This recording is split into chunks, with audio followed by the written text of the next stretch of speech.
இதா இது net connect ஆகல, நம்ம இதில் போய் பண்ணுவோம்ல.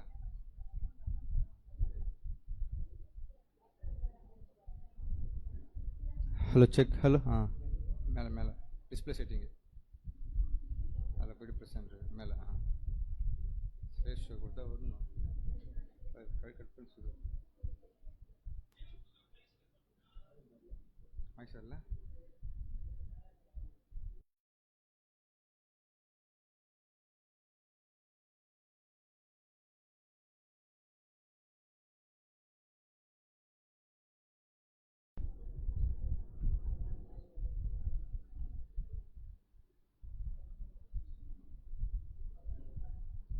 வருதா? இல்லை, இது கனெக்ட் பண்ணிக்கலாம். அதான் ஒயர் லூஸ் கனெக்ஷன் இருக்கலாம். இப்போ கூட வரும். இப்போ தான் வரும். இது வரல போய்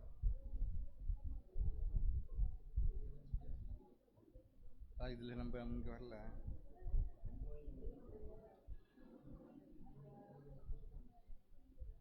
ஃபஸ்ட் டைம்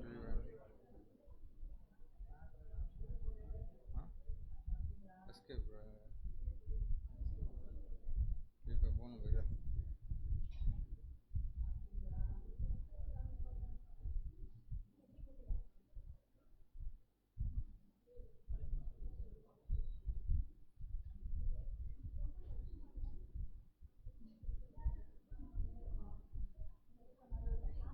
திரும்பி செகண்ட் டைம் பண்ணாது. ஓகே, கிடையாதுண்ணா.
இது ஃபுல் ஸ்க்ரீனில் வரணுமே.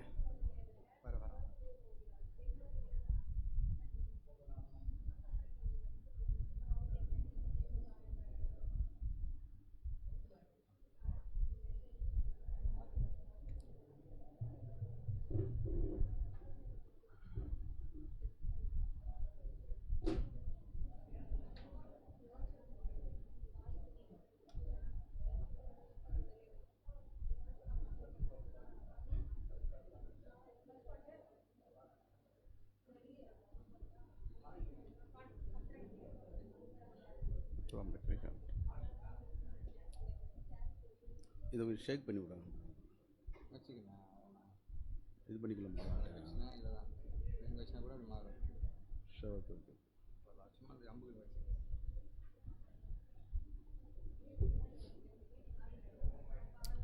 சரி, நம் கூடுகை ஆரம்பிக்கலாம். கிறிஸ்துக்குள் அன்பாக அழைக்கப்பட்ட அன்புக்குரிய சகோதர சகோதரிகள் யாவருக்கும் கிறிஸ்துக்குள்ளான அன்பின் வாழ்த்துக்களை இந்த வேளையிலே தெரிவித்துக் கொண்டு நம்முடைய பிதாவாகிய தேவனுக்கு நமது ஆண்டவராகிய இயேசு கிறிஸ்து மூலமாக துதிகளையும் ஸ்தோத்திரங்களையும் எடுத்துக்கொள்வோம். இப்பொழுது இந்த கூடுகைக்காரமாக நாம் கர்த்தரை நம்பியே ஜீவிப்போம் என்ற ஒரு பாடலை நாம் அனைவரும் சேர்ந்து பாடலாம்.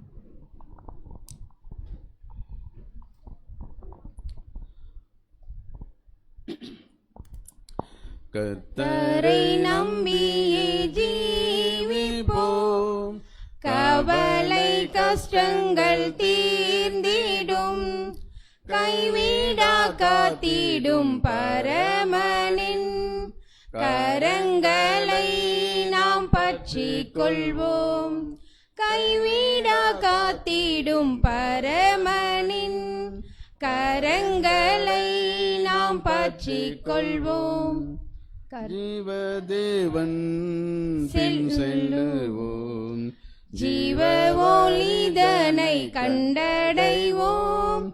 மனதின் காரிருள் நீங்கிடவே மாசமாதானம் தங்கும். மனதின் காரிருள் நீங்கிடவே மாசமாதானம் தங்கும். கர்த்தரை நம்பியே ஜீவிப்போம். கவலை கஷ்டங்கள் தீர்ந்திடும். கைவிடா காத்திடும் பரமனின் கரங்களை நாம் பற்றிக் கொள்வோம். உண்மை வழி நடந்திடும் உத்தமனுக்கென்றும் கர்த்தர் துணை. கண்கள் அவன் மீது வைத்திடுவார். கருத்தாய் காத்திடுவார். கண்கள் அவன் மீது வைத்திடுவார். கருத்தாய் காத்திடுவார். கர்த்தரை நம்பியே ஜீவிப்போம். கவலை கஷ்டங்கள் தீர்ந்திடும். கைவிடா காத்திடும் பரமனின் கரங்களை நாம் பற்றிக் கொள்வோம். கைவிடா காத்திடும் பரமனின் கரங்களை நாம் பற்றிக் கொள்வோம். உள்ளமதின் பாரங்களை ஊக்கமாய் கர்த்தரிடம் சொல்லுவோம். இக்கட்டு நேரத்தில் கூப்பிடுவோம். இயேசு வந்தாதரிப்பார். இக்கட்டு நேரத்தில் கூப்பிடுவோம். இயேசு வந்தாதரிப்பார். கர்த்தரை நம்பியே ஜீவிப்போம். கவலை கஷ்டங்கள் தீர்ந்திடும். கைவிடா காத்திடும் பரமனின் கரங்களை நாம் பற்றிக் கொள்வோம். கைவிடா காத்திடும் பரமனின் கரங்களை நாம் பற்றிக் கொள்வோம்.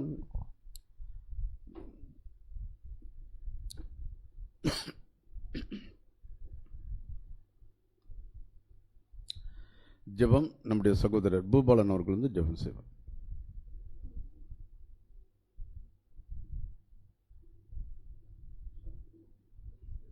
சாரி பிரதர், ஃபெலிக்ஸ் பிரதர் அவர்கள் ஜெபம்.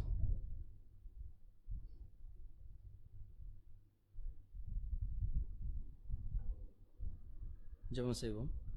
மகா இரக்கமும் கிருபையும் அன்பும் நீடிய சாந்தமும் தயவும் நிறைந்த எங்கள் அன்பின் சர்வ வல்லமையுள்ள பிதாவே, உமக்கே துதி கன மகிமையாகவும் எங்கள் ஆண்டவராக இயேசு கிறிஸ்துவின் மூலமாக இந்த வேலையில் எடுத்துக்கொள்ளும் தந்தையே, இந்த நாளிலே எங்களுக்கு கிருபையாக இந்த நாளை கொடுத்து தேவரீர் சகோதர சகோதரரை ஒன்றை இணைத்து தேவரீர் உம்முடைய வார்த்தைகளை எங்களுக்கு கேட்கும்படியாக தேவரின் கிருபை செய்தபடிக்காக உங்களுக்கு கொடான கொடி நன்றிகளை எடுத்துக்கொள்ளும் தந்தையே. தேவரே, இந்த நாளிலும் சகோதரர் மூலமாக தேவர் எங்களுக்கு உம்முடைய வார்த்தைகளை கொடுத்து எங்கள் ஆவிக்குரிய ஜீவியத்தில் அப்போ நாங்கள் உமக்கென்று நாங்கள் ஜீவிக்க எங்களுக்கு இந்த வார்த்தைகளை பிரயோஜனப்படுத்தி கொடுக்கும்படியாக தேவரீர் உங்களுக்கு கெஞ்சி கேட்கிறோம். தேவரீர், இதை நாங்கள் கேட்டு எங்கள் வாழ்நாளிலே ஒவ்வொரு நாளும் இயேசு கிறிஸ்துவனுடைய சிந்தையை தரித்துக் கொள்ளவர்களாக, ஒவ்வொரு நாளும் கிறிஸ்துவனுடைய வாழ்க்கையை நாங்கள் வாழ்ந்து காட்டக்கூடியவர்களாக நாங்கள் இருக்க எங்களுக்கு கிருபை பாராட்டினோம்ப்பா. அப்பா, இடுக்கமான பாதையில் சென்று தேவரீர் உங்களுடைய ராஜ்யத்திற்குள்ளாக நாங்கள் கடந்து செல்ல எங்களுக்கு கிருபை பாராட்டினோம்ப்பா. பரிசுத்தமான இந்த ஒரு வாழ்க்கையை நாங்கள் வாழ்ந்து தேவரீர் உமக்கென்று நாங்கள் ஜீவிக்க எங்களுக்கு கிருபை பாராட்டியாலும் எல்லா சகோதர சகோதரரும் இந்த வேலை நிறுத்திக் கொள்கிறோம்ப்பா. இந்த ஊழியத்திற்காக சென்றிருக்கிற எல்லா சகோதர சகோதரரும் கரங்களை வைக்கிறோம். மீதமுள்ள நேரங்களையும் கரங்களையும் வைக்கிறோம்ப்பா. இதோ இந்த 2 பாடங்களையும் தேவர்களுக்கு ஆசீர்வாதத்தை கொடுக்கும்படியாக இந்த ஜெபத்தில் கெஞ்சி கேட்கிறோம். மீதமுள்ள நேரங்களையும் கரங்களையும் நம்முடைய பாதப்படியில் வைத்து தேவரீர் எங்கள் ஆண்டவராகிய இயேசு கிறிஸ்துவின் இனிய நாமத்தில் இந்த ஜெபத்தை பாதப்படியில் கெஞ்சி கேட்கிறோம்.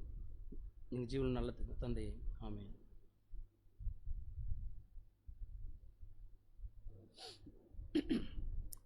விசுவாச பிரமாணம் நாம் அனைவரும் சேர்ந்து வாசிக்கலாம். தம் ஒருவராய் சாவாமை உள்ளவரும் ஒருவரும் சேரக்கூடாத ஒளியில் வாசம் பண்ணுகிறோம் ஆதி அந்தமில்லாத ஏக சக்கராதிபதியுமான ஏகுவாய் என்னும் நாமம் உள்ள ஒன்றான மெய்தேவனை விசுவாசிக்கிறோம். அவருடைய ஒரே பேரான குமாரனும் நம்முடைய கர்த்தரும் இரட்சகருமான இயேசு கிறிஸ்துவையும் விசுவாசிக்கிறோம். இவர் அதரிசனமான தேவனுடைய தற்சொரூபம், சர்வ சிருஷ்டிக்கும் முந்தின பேருமானவர். தேவன் இவரை கொண்டும் இவருக்கென்றும் உலகங்களெல்லாம் உண்டாக்கி இவரையே சர்வத்துக்கும் சுதந்திரவாளியாக நியமித்தார். எல்லாம் இவருக்குள் நிலைநிற்குது என்றும் விசுவாசிக்கிறோம். இவர் தேவகுமாரனாக இருந்தும் தேவனுக்கு சமமாயிருக்க எண்ணாமல் அக்கிரமணினால் ஜீவனை இழந்த மனுஷர் பேரில் மனதுருகி தம்மை தாமே வெறுமையாக்கி மனிதனாகி எல்லாரையும் மீட்கும் பொருளாக தம்முடைய ஜீவனையை கொடுத்து தேவனுக்கும் மனுஷருக்கும் சமாதானத்தை உண்டு பண்ணினார் என்றும் விசுவாசிக்கிறோம். ஆதலால் தேவன் இவரை மரித்தோரிலிருந்து எழுப்பி தம்மை போல் குமாரனும் ஜீவனுடன் அருள் செய்து எல்லாவற்றிற்கும் மேலாக உயர்த்தி தம்முடைய வல்லமையின் வலது பார்சத்தில் வீட்டிற்க செய்தார் என்றும் விசுவாசிக்கிறோம். இவரே தேவனுக்கும் மனுஷருக்கும் மத்தியஸ்தராகும் சபையாகிய சரீரத்துக்கு தலையாகும். இவர் பரலோகத்துக்கு ஏறி தாம் வாக்குத்தத்தம் பண்ணின உன்னதத்தின் பலனாகிய பரிசுத்தாவியை விசுவாசிகளுடைய சபைக்கு அருளி தேவ சித்தத்தை அவர்கள் வெளிப்படுத்தி பலியின் ஜீவித்தில் அவர்களை நடத்தி வருகிறார் என்றும் விசுவாசிகள். பிதா குறித்த காலத்தில் இவர் பலியின் மரணத்துக்கு உட்பட்டு முதலாம் உயிர்த்தலடையும் தம்முடைய சபையாகிய சகல பரிசுத்தவான்களும் இப்பூமியை நீதியாய் நியாயந்தீர்த்து சகல துரிதனத்தையும் அதிகாரத்தையும் வல்லமையும் பரிகரித்து என்றும் அழியாத தம்முடைய நீதியுள்ள அரசாட்சியை ஸ்தாபிப்பார் என்றும் விசுவாசிகள். மரணமடைந்த மற்றவர்கள் கிறிஸ்துவின் அரசாட்சி காலத்தில் அவனவன் தன் வரிசையிலே உயிர்ப்பிக்கப்பட்டு அவர் தம்முடைய மரணத்தினால் சம்பாதித்த நித்திய ஜீவனடைய உயர்த்தப்பட்டு பூரணப்படுவார்கள். ஆனால் மனப்பூர்வமாய் செய்தந்தாதவர்கள் இரண்டாம் மரணத்திலே எல்லா சொத்துக்களையும் தமது பாதபடியாக்க மட்டும் இவர் ஆளுகை செய்து கடைசி சத்துருவாகிய மரணத்தையும் எல்லாவற்றையும் முந்தின சீர்கொண்டு வந்து பிதாவே சகலத்திலும் சகலமாய் இருப்பதற்கு அவருக்கு ராஜ்யத்தை ஒப்பு கொடுத்து அவருக்கு கீழ்ப்பட்டிருப்பார் என்று விசுவாசிக்கிறோம். ஆமீன். நம்ம எல்லாம் உட்காரலாம். இந்த நாளுக்குரிய காலை தியானம் நம்முடைய சகோதரர் பூபாலன் அவர்கள் வந்து வாசிப்பார்.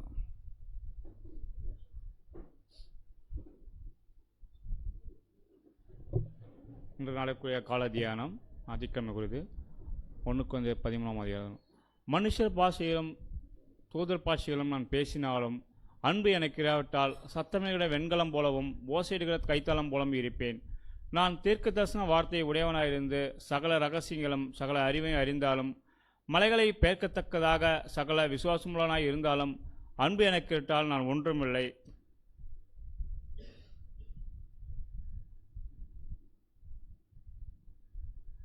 எனக்கு உண்டான யாவற்றையும் நான் அன்னதானம் பண்ணினாலும் என் சரீரத்தை சுட்டெரிப்பதற்கு கொடுத்தாலும் அன்பு எனக்கு இராவிட்டால் எனக்கு பிரயோஜனம் ஒன்றுமில்லை.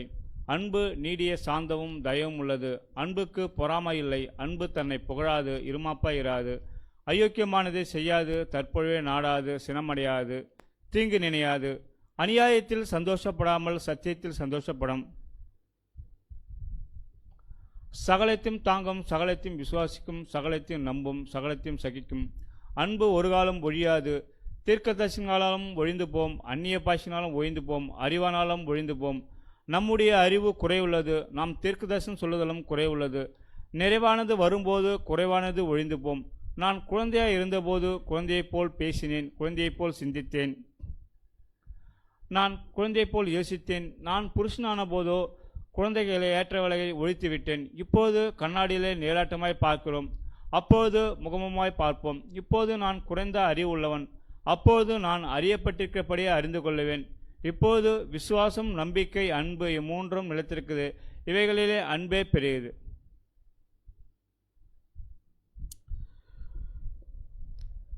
நம்முடைய பிதாவாகிய தேவனுக்கு நாம் நன்றிகளை எடுத்துக்கொள்வோம். இந்த நாளுக்குரிய பரலோக மன்னாவை நம்முடைய சகோதரர் அப்துல் ரஹ்மான் வந்து வாசிப்பார்.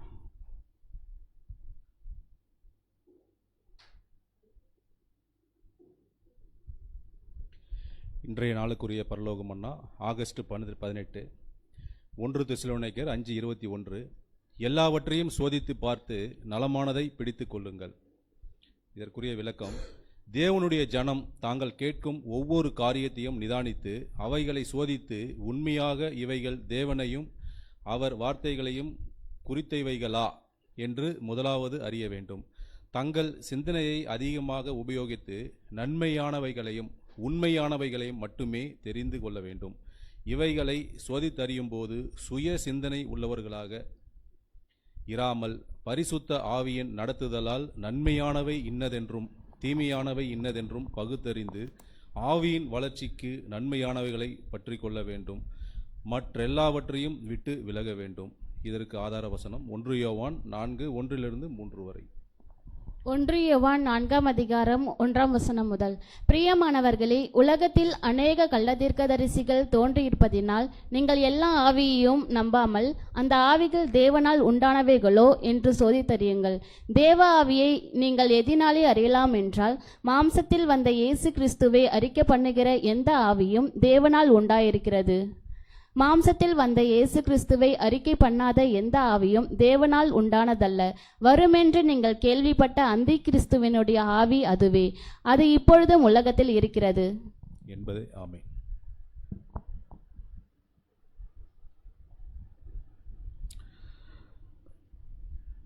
நம்முடைய பிதாவாகிய தேவனுக்கு நாம் கிறிஸ்து மூலமாக நன்றிகளை எடுத்துக்கொள்வோம்.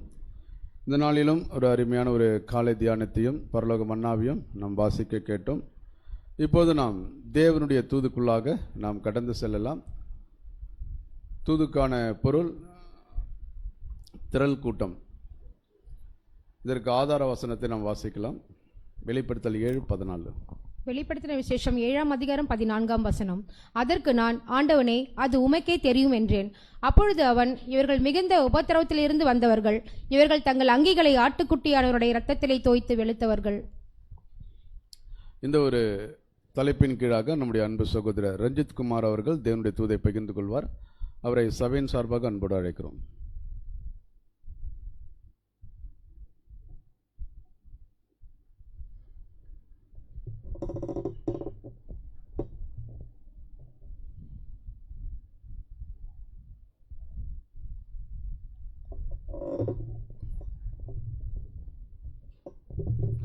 கிறிஸ்தேசுவுக்குள் மிகவும் பிரியமாக அழைக்கப்பட்ட அன்புக்குரிய சகோதர சகோதரிகளே, உங்கள் யாவருக்கும் நம்முடைய பிதாவாகிய தேவனாலும் நம்முடைய கர்த்தராகிய இயேசு கிறிஸ்துவினாலும் கிருபையும் சமாதானமும் உண்டாவதாக. மற்றும் தேவனுடைய மாபெரும் தயவு, அவருடைய விலையேற பெற்ற கிருபினாலும் கூட இதனால் கூட தேவன் நமக்கு உன்னதமான தெய்வீக சத்திய பாடத்தை கேட்பதற்கு வாய்ப்பு கொடுத்திருக்கிறாங்க. அதற்காக நம்முடைய பிதாவாகிய தேவனுக்கு நாம் மீண்டுமாக கூட நன்றிகளையும் துதிமையும் எடுத்துக்கொள்வோம்.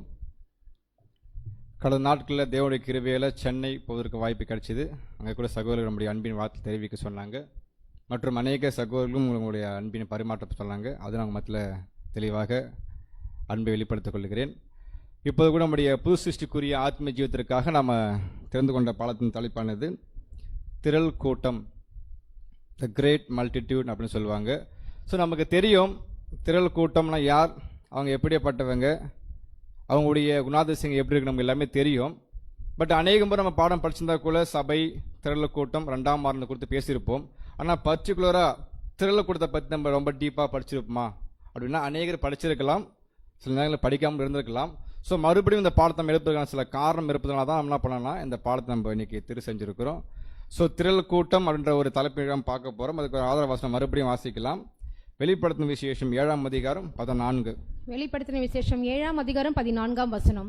அதற்கு நான், ஆண்டவனே, அது உமக்கே தெரியும் என்றேன். அப்பொழுது அவன், இவர்கள் மிகுந்த உபத்திரவத்திலிருந்து வந்தவர்கள், இவர்கள் தங்கள் அங்கிகளை ஆட்டுக்குட்டியானவருடைய இரத்தத்திலே தோய்த்து வெளுத்தவர்கள். ஸோ நம்ம இந்த வெளிப்படுத்தின விசேஷம் 7 எடுத்து படிக்கும் பொழுது 1ஆம் வசனம் படித்து பார்த்தனாலே யாரை பற்றி பேசியிருக்கோம் அப்படின்னா சபையை பற்றி பேசியிருக்கும், அவங்களுடைய கேரக்டர் டெவலப்மெண்ட் எப்படி இருக்குன்ட்டு. அடுத்து யாரை பற்றி பேசுவாங்க அப்படின்னு பார்த்தோன்னா திரள் கூட்ட வகுப்பாரை பற்றி பேசக்கூடிய விஷயமா இருக்குது.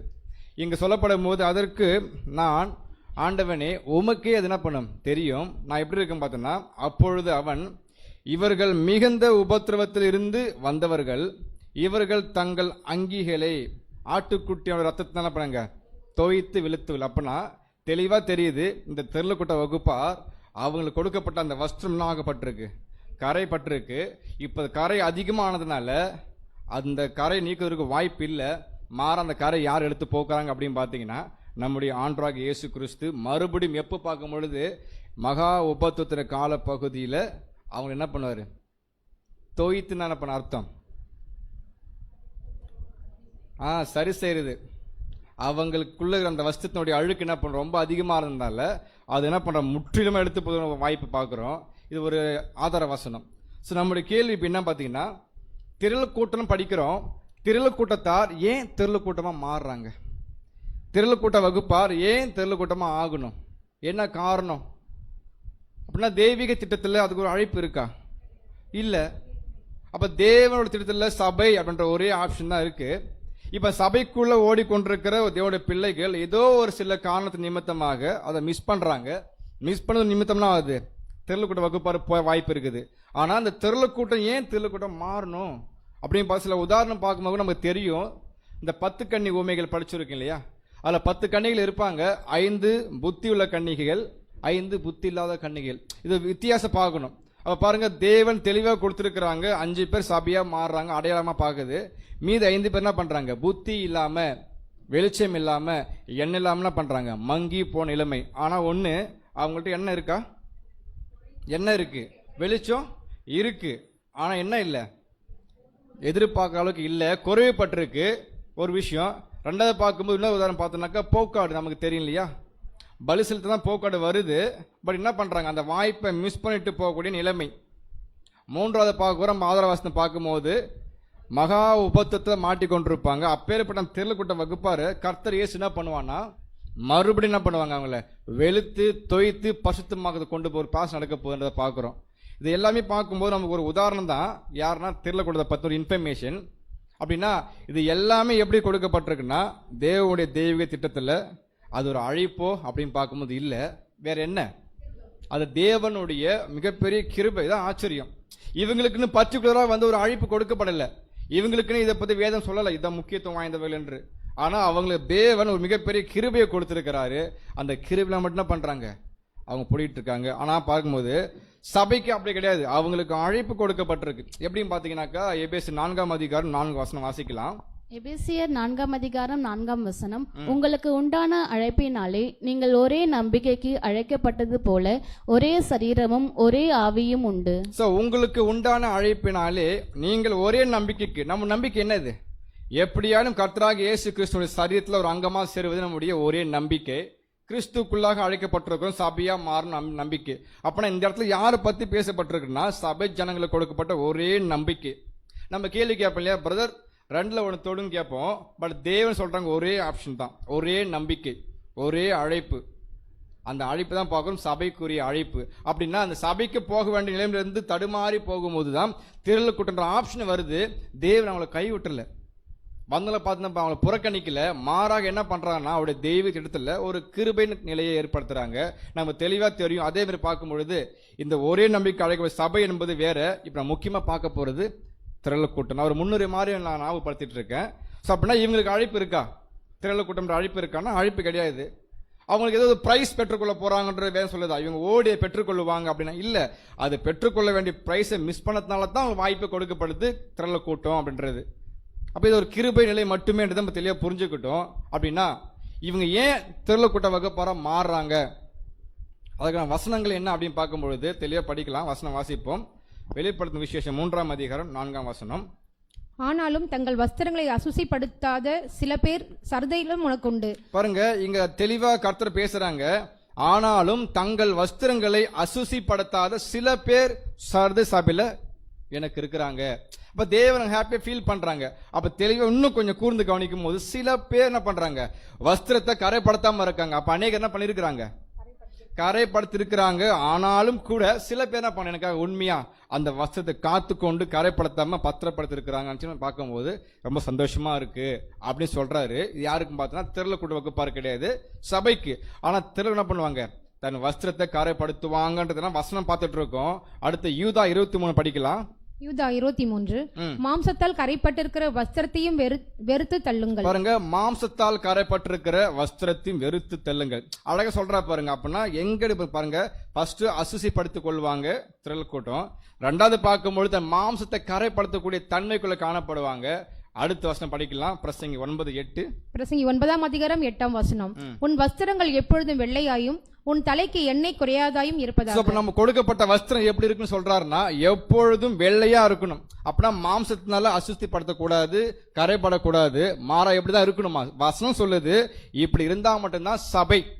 ஒருவேளை மாம்சத்துல கரைப்பட்டிருக்கிறாங்க, கர்த்தர் இயேசு மூலம் கொடுக்கப்பட்ட நீதியின் வஸ்திரம் கரைப்பட்டிருக்கு, அவன் மாம்சம் ஃபுல்லா கரைப்பட்டிருக்கு, எதுவுமே இல்லைனாக்கா ஓப்பனாக தெரிஞ்சுக்கலாம் இவங்க எப்படி தான் இருக்காங்க, திரள் கூட்டம். ஆனால் அழைக்கப்பட்டது சபைக்கு அழைக்கப்பட்டாங்க. இவங்க ஏன் திரள் கூட்டமாக மாறுறாங்கன்ற கேள்வி கேட்டோம் இல்லையா, அதுக்கான வசனம் பார்த்துட்டு இருக்கோம். இந்த மாதிரி இருக்கிறதுனால தான் அந்த நிலைக்கு போதுக்கு வாய்ப்பு இருக்கிறத பார்க்குறோம். அதே மாதிரி இவங்க ஓடி ஒரு கிரீடத்தை பெற்றுக்கொள்வாங்களாம் பார்த்தோம்னாக்கா பண்ண முடியாது. நம்ம ரெவல்யூஷன் படிப்போம் இல்லையா, இதோ சீக்கிரமாய் வருகிறேன், ஒருவனும் உன் கிரீடத்தை எடுத்துக்கொள்ளாத படிக்கு உனக்குள்ளது என்ன பண்ணுங்க, பற்றி கொண்டிருங்க. இது யார் பற்றி கொண்டிருப்பா?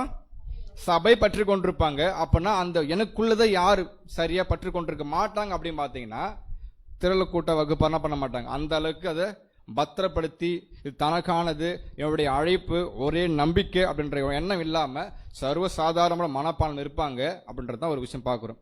அப்படின்னா இந்த திரள் கூட்ட வகுப்பார் எப்பொழுது ஆரம்பிக்கப்பட்டது, எது வரைக்கும் போயிட்டு இருக்கு அப்படின்னு பார்க்கும்பொழுது சுவிசேஷ யுகத்தினுடைய ஆரம்ப கால பக்கம் எப்போ சபையாக அழைக்கப்பட்டாங்களோ, சபையாக அழைக்கப்பட்ட இந்த கடைசி காலம் வரைக்குமே யாரும் ஒரு சைடில் தெரிஞ்சு கொண்டிருக்காங்க. பார்த்தீங்களா, திரள் கூட்டம். ஏன்னா அவங்க அழைக்கப்படும் போது சபையா அழைக்கப்பட்டாங்க. சபையா ஓடிக்கொண்டிருக்கிற விஷயத்துல மீறி போகும்போது எது உருவாயிட்டு இருக்குன்னு பார்க்கும்போது திரள் கூட்டமும் வந்துட்டு இருக்கிறாங்க.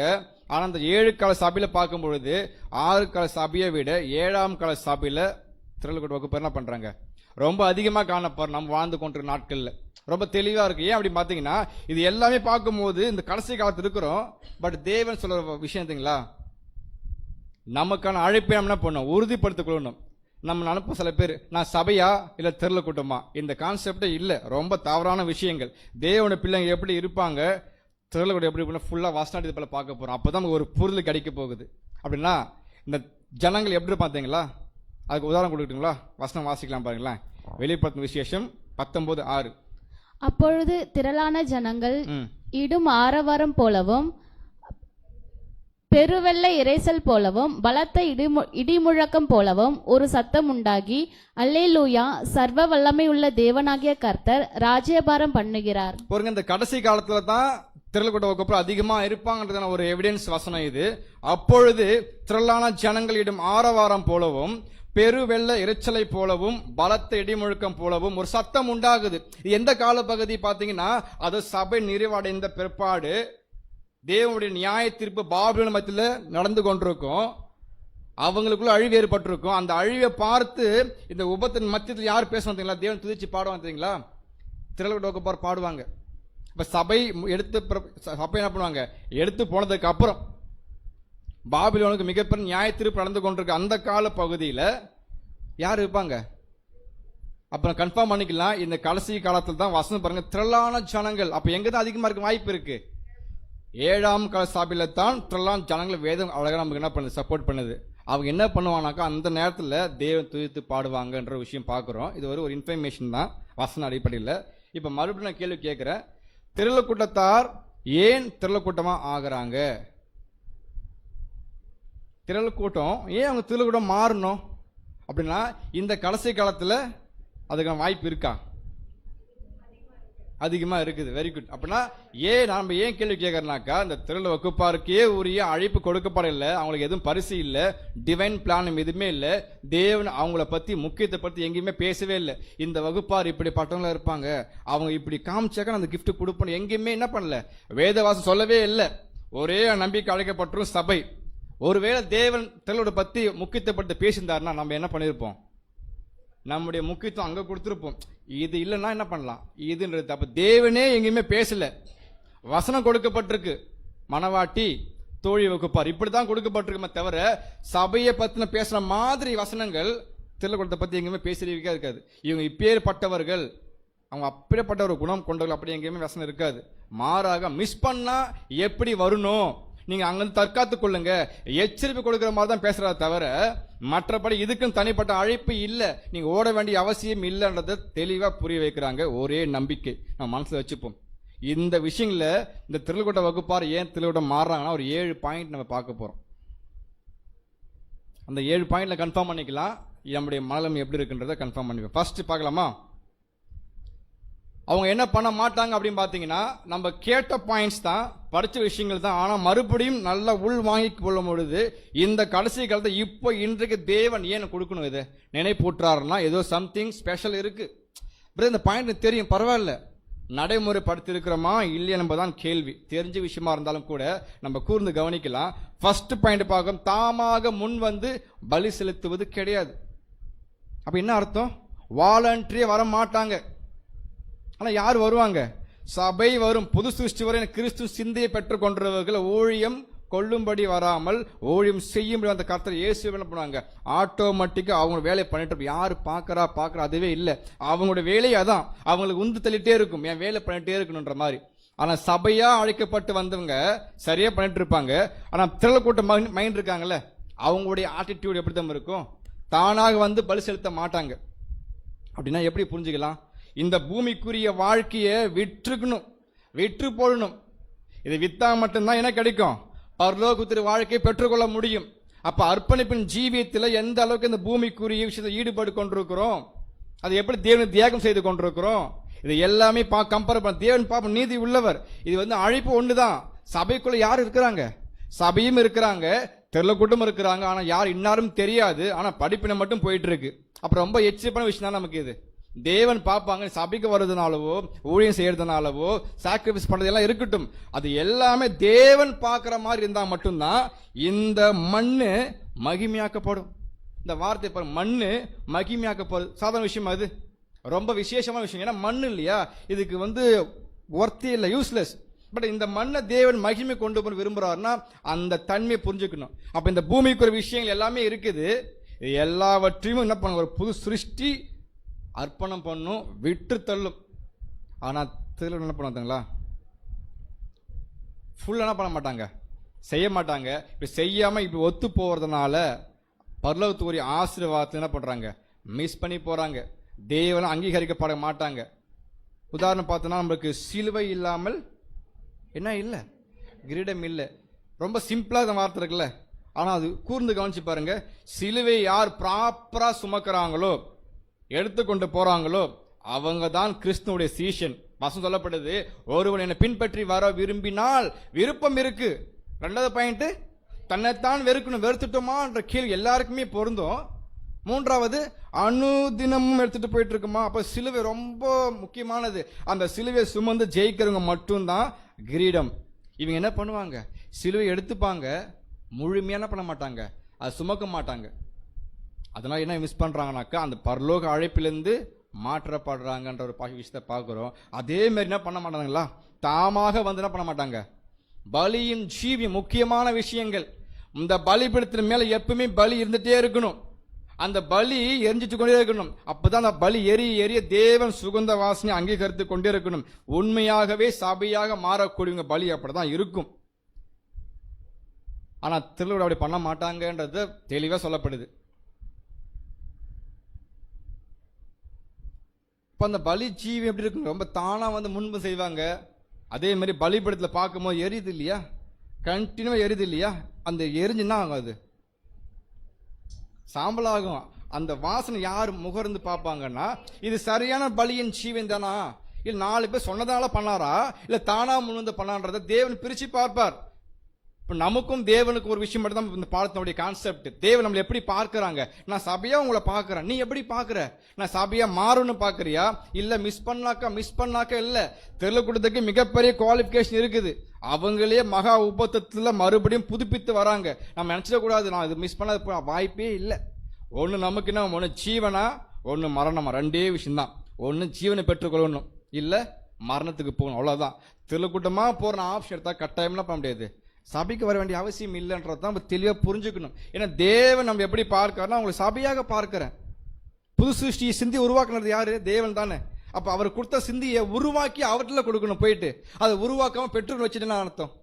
நானே வச்சுட்டு கடைசிருந்தாக்கா வேஸ்ட். அப்ப அவர் கொடுத்த வேலை சரி செய்யன்றதை அடையாளப்படுத்தி, இதெல்லாம் பலியின் ஜீவியங்கள். தான் பெற்றுக்கொண்ட ஊழியங்களா இருக்கட்டும், எந்த ஒரு விஷயமா இருக்கட்டும், அது உண்மையா செய்யறோமா, தேவன் இருத்தை பார்க்கிறாங்க. எல்லா பாயிண்ட்ஸும் பேசின விஷயமா இருந்தாலும் கூட நீங்க அதை இமேஜின் பண்ணி பாருங்க. அந்த இடத்துல நம்ம பேச்சு பாருங்க, நான் சரியா பண்ணிட்டு இருக்கேனா, உடன்படிக்கிறது இது வரைக்குமே போயிட்டு இருக்கேனா, இல்ல நான் என்ன பண்ணிட்டு இருக்கேன், என் பலியின் ஜீவன் எப்பவுமே பலிபடுத்து மேலே இருக்குதா, இல்ல வச்சுட்டு எடுத்துட்டு வந்து போயிடறேன்னா, திரும்ப எல்லாமே என்ன பண்ணுவோம், எல்லாமே கற்பனை பண்ணி பார்க்கும் பொழுது நமக்கு மறுபடியும் சீர்திக்கு பார்ப்பது ஒரு வாய்ப்பு தான் புரிந்து கொள்ளலாம்.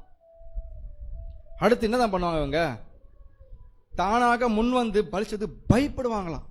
ரொம்ப பயம். தன் ஜீவனை கொடுக்கறதுல பயம் அவங்களுக்கு, மரணம் பயம் சொல்லுவோம் இல்லையா, வசனமே அழகா இருக்கு. அவங்க தன்னுடைய ஜீவ பலியை செலுத்துறதுக்காக ரொம்ப பயப்படுவாங்களாம். ரொம்ப கஷ்டமா இருக்கும். எப்படி நான் அதை கிறிஸ்துவுக்காக சாகிறது சொல்ல போனா இல்லைங்களா, கிறிஸ்துவுக்காக சாவறதுக்கு அவங்க கண்டு பயப்படுவாங்க. வசனம் வாசிக்கலாம் பாருங்களேன். எபிரேயர் 2ஆம் அதிகாரம் 15ஆம் வசனம். எபிரேயர் 2ஆம் அதிகாரம் 15ஆம் வசனம். ஜீவ காலமெல்லாம் மரண பயத்தினாலே அடிமைத்தனத்திற்குள்ளானவர்கள் யாவரையும் விடுதலை பண்ணும்படிக்கும் அப்படி. இது ஒரு காமனான வசனம்.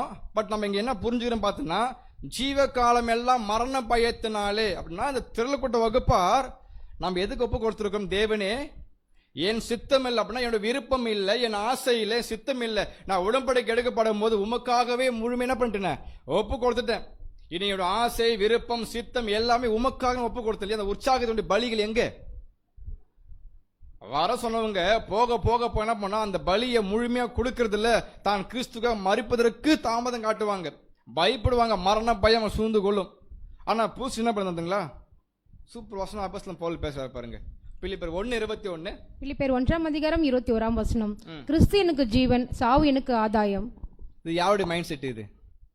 அது எப்படி அவங்க மட்டும் பேச முடியுது? வசனம் மட்டும் தான் பார்க்கணும். நம்ம யாருமே இவங்க நமக்கு தெரியாது. பாருங்க, கிறிஸ்து எனக்கு ஜீவன்.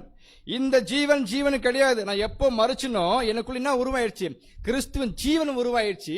இந்த ஜீவன் நான் பெற்றுக்கொள்ள வேண்டும் என்றால் நான் சாகணும். நான் செத்தாதான் எனக்கு லாபம். என்ன லாபம்? ஆவிக்குறி மேனி, அந்த ஜீவன் உண்மையான அழியாமக்குள்ள போவேன். அப்ப நான் சாகாம மறுதுன்னு எனக்கு கஷ்டம் இல்லையா? அப்ப என்ன சொல்றாருன்னா, நான் மறிக்கணும், மறிச்சாதான் எனக்கு என்ன போய் ஆதாயம், லாபம். என்ன லாபம்? அந்த ஆவிக்குரிய ஜீவன். எவ்வளவு அழகா பாருங்க, புது சிருஷ்டியுடைய மைண்டு இப்படிதான் போகும். அப்போஸ்தலன் பவுல் புது சிருஷ்டி தானே, எப்படி அவ்வளவு பேச முடிஞ்சது? எல்லா சப்போர்ட்டும் தேவ ஆவி கொடுக்கப்படுது, சத்தியம் வழிநடத்துது. இது ஏதோ நமக்கு கொடுக்கப்படுது.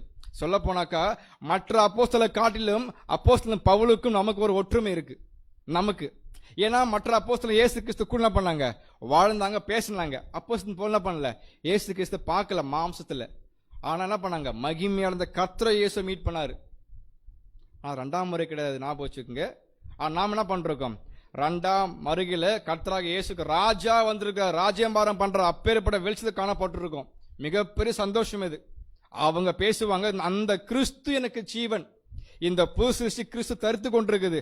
முழுமை அடைஞ்சு பெற்றதுக்கு அப்புறம் எங்க போயிடுவேன், சபையா மாறும் எண்ணம் இருக்கும். ஆனா திருக்கூட்டம் மரண பயம். இதான் பார்க்கணும். ஃபர்ஸ்ட் பாயிண்ட், தாமாக முன் வந்து வாலண்டரியா மனம் முவந்து பலி செலுத்தல ரொம்ப ரொம்ப குறைவுபடுவாங்கன்றதான் ஒரு மிகப்பெரிய விஷயமா இருக்குது. ஆனா சபை என்ன பண்ணுறாங்களா, சங்கீதம் 48 படிக்கலாம். என் தேவனை உமக்கு பிரியமானதை செய்ய விரும்புகிறேன். இந்த வார்த்தையை பாக்கலாம், என் தேவனே உமக்கு பிரியமான செய்வேன் இல்ல செய்ய விரும்புகிறேன், ஆசைப்படுவாங்க பாருங்க. அடுத்து என்ன தேவ சித்தத்துக்காக முழுமையா அர்ப்பணித்தவங்களுடைய மைண்ட் செட் அப்படிதான் இருக்கும். ஆனா ஒண்ணு சத்தியம் பேசுறோம் இல்லையா, இது சப்ஜெக்ட் உடனே நடைமுறைப்படுத்த முடியாது. நம்ம ஃபேக்டை மட்டும் புரிஞ்சுக்கணும். இது உள்ள போயிட்டு நம்மளுக்குள்ள கிரியை செஞ்சு பிற்பாடு வெளியே வந்தா மட்டும்தான் நடைமுறைப்படுத்த முடியும். எந்த பாடமா இருக்கட்டும், நீங்க பாடம் கேட்க சொல்லுவாங்க இல்லையா, இப்படிதான் பூசி இருக்கணும்னா நாளைக்கு எழுந்துட முடியுமா? நம்ம ப்ராக்டிகல் திங்க், இது படிப்பினை.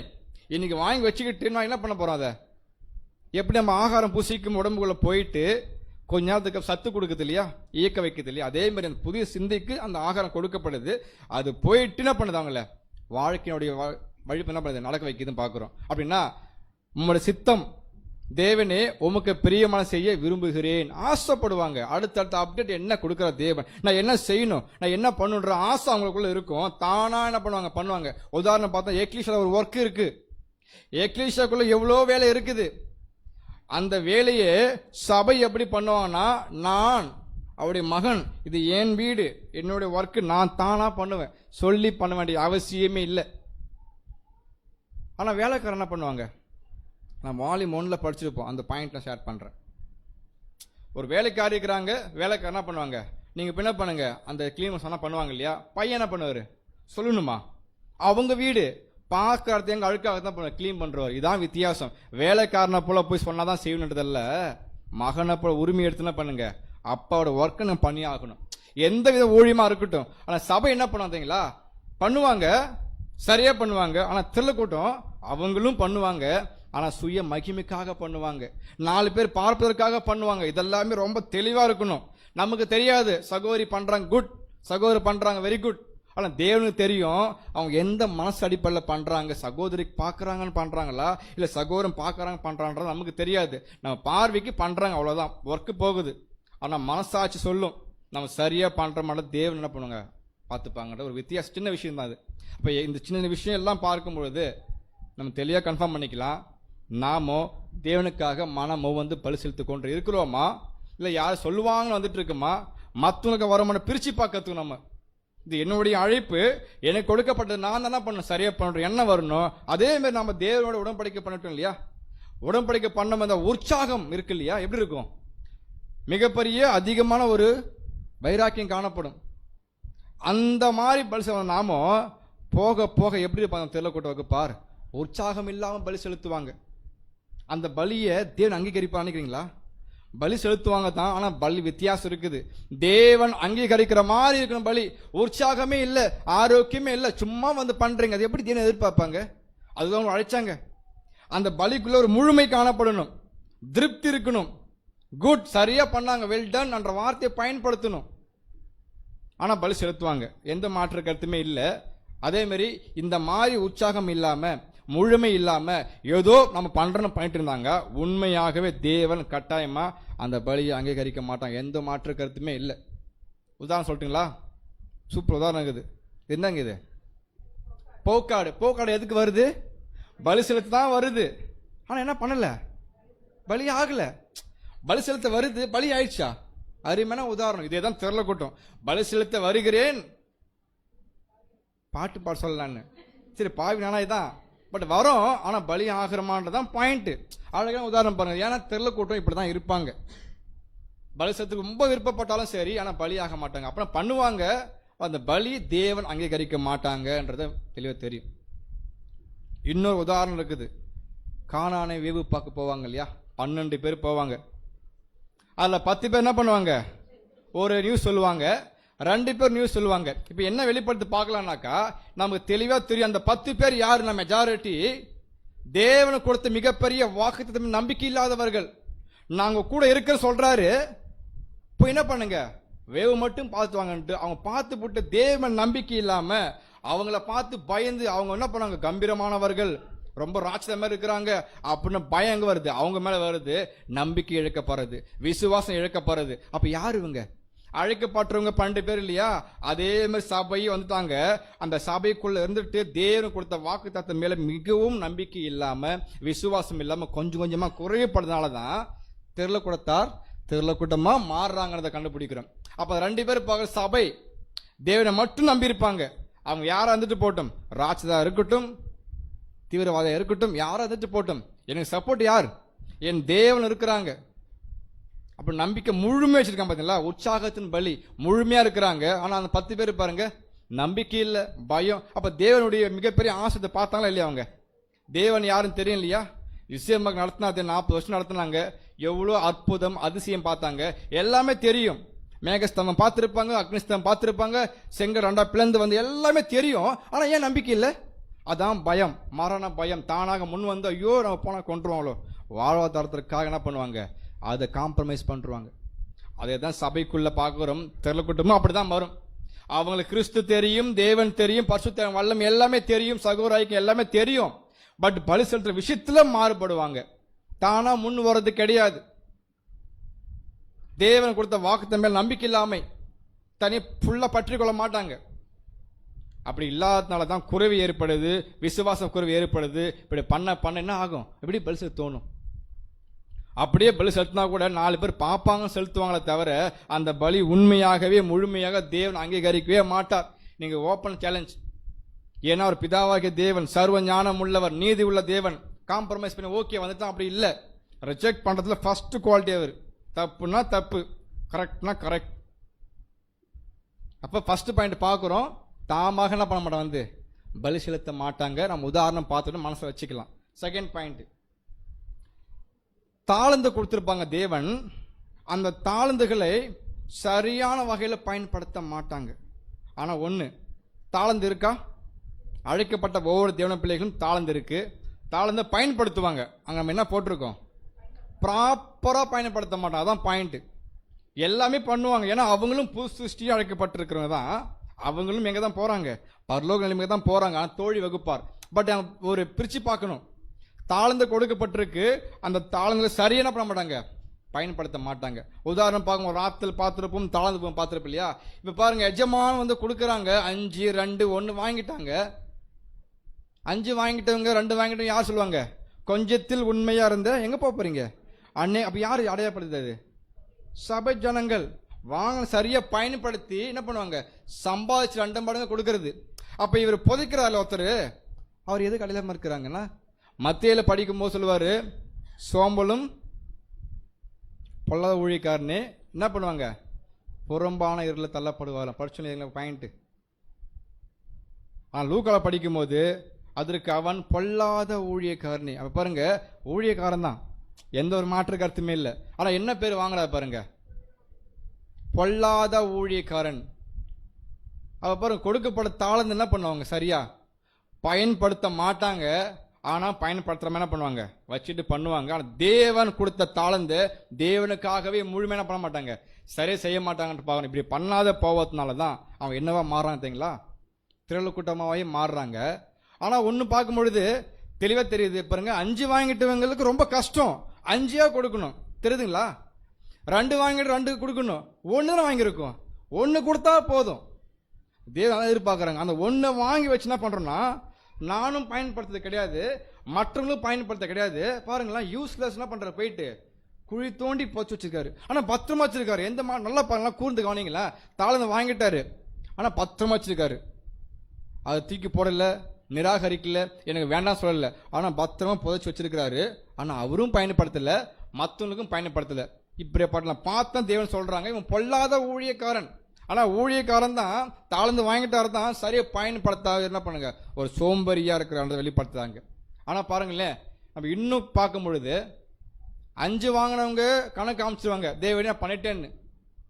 ஒருவேளை கேள்வி கேட்கலாம், ஏன் திரளக்கூட்டம் மாறுறாங்க அப்படின்னு. அடுத்த பாயிண்ட்டுக்கு பார்க்கும் பொழுது அந்த குறைவான ஆசீர்வாதத்தை பெற்றுக்கொண்டது ஒரு மிகப்பெரிய வருத்தம் அவங்களுக்கு இருக்கும். நம்ம இப்படி யோசிச்சு பார்க்கணும். 5 வாங்கணும், அவங்க 5 அதிகம் இல்லையா? அதிக ஆசீர்வாதம். 2 வாங்கிட்டாரு, 1 குறைவு தானே, சின்னதாக கொடுத்துருக்கு, கொஞ்சமாக கொடுத்துருக்கு, அதுவே அவங்களுக்கு ஒரு மிகப்பெரிய விஷயம். இது நிமித்தமாக கூட பண்ணுறாங்க. அது சரியாக பயன்படுத்தாமல் போயிருக்கும் வாய்ப்புகள் ஒன்றும்ன்றதை கூட நம்ம புரிஞ்சுக்கொள்ள முடியுது. அந்த பயன்படுத்த விஷயத்தில் ப்ராப்பராக பண்ண மாட்டாங்க, பயன்படுத்த மாட்டாங்க. தேவனுக்குரியது பயபக்தியா நான் அவருக்கு தான் பண்ணணும். தாளந்து ஏன் கொடுக்கப்படணும்? நம்முடைய சுய பிரயோஜனத்துக்காகவா? அது கூட அவங்க பண்ணலை. அதான் கேட்பார்ல, நான் வரும்போது வட்டியோட வாங்கிக்கலாம் பார்த்தேன், என்ன பண்ணிக்கலாம், நீ பேங்க்ல வச்சிருந்தா கூட வட்டி கிடச்சிருக்கும். நீ தெளிவாக கேட்க பாருங்க, எல்லா கேள்விக்கும் பதில் நமக்கு தெரியும். ஆனால் அவர் பாருங்க பேசாம அப்படி நிற்கிறாரு. இப்போ வாங்கி புதைக்கிற தன்மை நமக்கு அதுக்கு இல்லை. இந்த மாதிரி பண்ணக்கூடியவங்க யாராக இருப்பாங்க அப்படின்னு பார்த்தீங்கன்னா, தெரியக்கூடிய மைண்ட் செட்டு, அவங்களுடைய குணாதிசயம்ன்றது தான் பார்க்குறோம். 2வது பாயிண்ட். அடுத்து 3வது விஷயம், இருமனம் உள்ளவர்கள். இவங்க எப்படி நம்ம ரொம்ப முக்கியமான ஒரு பகுதி இது. சமரசம் பண்ணுறது, காம்ப்ரமைஸ் மைண்டு. ஒன்று சொல்லுவாங்க, அது அப்படி என்ன பண்ணுவாங்க, ஒத்து போகிற மைண்டு. சமரசம் பண்ணுறது என்னதுங்க? தமிழ் வார்த்தை வித்தியாசமாக இருக்கு இல்லையா? காம்ப்ரமைஸ் பண்ணுறது, அதாவது என்ன பண்ணுவாங்க, உடன்பட்டு போகிறது, எல்லாம் ஒரே வார்த்தை தான். அப்படின்னா ஒரு விஷயம் சொல்கிறாங்கனாக்கா அந்த விஷயம் சரியானதா அப்படின்னு பகுத்து பார்க்காம அதுக்கு என்ன பண்ணுறாங்க, உள் வாங்கி போகிறது. இது செஞ்சால் தப்பு, இது பண்ணால் தவறு, ரைட்னு பிரித்து பார்க்க மாட்டாங்க. சகோதரர் தானே சொல்கிறாங்க அப்படின்ற அடிப்படையில் அன்பை முன் வச்சு என்ன பண்ணுறாங்கன்னா அப்படியே உள்ள வாங்கிடுவாங்க. நம்ம தெளிவாக புரிஞ்சுக்கணும், எது சரி எது தவறு கண்டுபிடிக்கணும். ஏன்னா இருமனம் உள்ள என்ன பண்ணுவாங்கனாக்கா எப்படி இருப்பாங்கன்றது தெளிவாக கண்டுபிடிச்சிருக்கோம். சமரசம் பண்ணுறதா இருக்கட்டும், ஒத்து போகிறதா இருக்கட்டும், உடனே போகிறதா இருக்கட்டும், இது எல்லாமே எப்படி இருப்பாங்க, வித்தியாசமான நிலைமை காணப்படும். வசனம் வாசிக்கலாம். லூக்கா 21:34. லூக்கா 21:34. உங்கள் இருதயங்கள் பெருந்திண்டியினாலும் வெறியினாலும் லௌகிக கவலையினாலும் பாரமடையாத படிக்கும். பாருங்க, உங்கள் இருதயங்கள், இதுக்கு இன்னும் கூடுதல் வசனங்கள். அவங்க எப்படி இருப்பாங்க பார்த்தீங்கன்னா, இந்த உலகபூர்வமான விஷயங்களுக்கு ஒத்து போயிட்டு இருப்பாங்க, சபை கூடிக்கும் கலந்து கொண்டிருப்பாங்க. நான் தான் சொல்ல வந்தேன், சமரசமாவது, ஒத்து போவது, நண்பர்களாக இருக்கட்டும், சொந்தக்காரலாம் இருக்கட்டும், அங்கேயும் பேசுவாங்க, பழகுவாங்க, தப்பு கிடையாது. பட் ஒரு மைண்ட் செட் எப்படி இருக்கு, அவங்களுடைய கலாச்சாரம், அவங்களுடைய பழக்க வழக்கம், அவங்களுடைய உலகப்புறம் விஷயங்கள்ல கலந்து கொண்டு இருப்பாங்க, யாருக்குமே தெரியாதுன்ட்டு இருக்கட்டும். அவங்களோட மைண்ட் செட் எப்படி இருக்கு, அவங்க திரளக்கூட்டமான வாழ்க்கைக்கு ஏற்ற போயிட்டு இருக்கு, அது அவங்களுடைய விஷயம். ஒத்து போறது, மற்றவங்களுக்காக உடன்பட்டு போறது. இப்போ எதுன்னு பார்த்தீங்கன்னாக்கா, ஃபர்ஸ்ட் பெருந்திண்டினாலும் உலகபூர்வமான ஆசா பாசங்கள், களியாட்டுகள் எல்லாருக்கும் இருக்கு, சுற்றினங்கள் இருக்குது. பட் அதுக்குள்ளேயே மூழ்கி போறது அப்பெல்லாம் ஒன்றும் இல்லை. இது பார்க்கறது தப்பு வரும்போது வாழ்த்த விடுவாங்க, தப்பு இல்லைதான். பட் நேரத்தை எடுத்து போயிடுது இல்லையா, யார்கிட்ட கணக்கு கொடுக்க வேண்டியது? சின்ன பாயிண்ட் தான். நம்ம சொன்ன ஆரம்பத்தில் எல்லாம் தெரிஞ்ச பாயிண்ட் இருந்தால் கூட நம்மளை யோசிக்கிறதுக்கு ஒரு மிரப்படி என்ன பண்ணுறோம், சீர்தூக்கி பார்க்குறோம். உலகப்பூர்வமான களியாட்டு இருக்கு, தப்பு கிடையாது, வசனம் எங்கேயுமே இல்லை. ஆனால் பண்ணால் என்ன கிடைக்க போகுது உனக்கு? ஒத்து பாருங்க, அங்கே போகிறதுனால என்ன எது ஆபத்து இல்லை. பட் அந்த நேரத்தை என்ன பண்ணலாம், நீங்கள் ஒரு புதுசியாக திங்க் பண்ணி பார்த்தோன்னா கட்டாயமாக பயங்கரமான ஒரு பதில் கிடைக்கும்.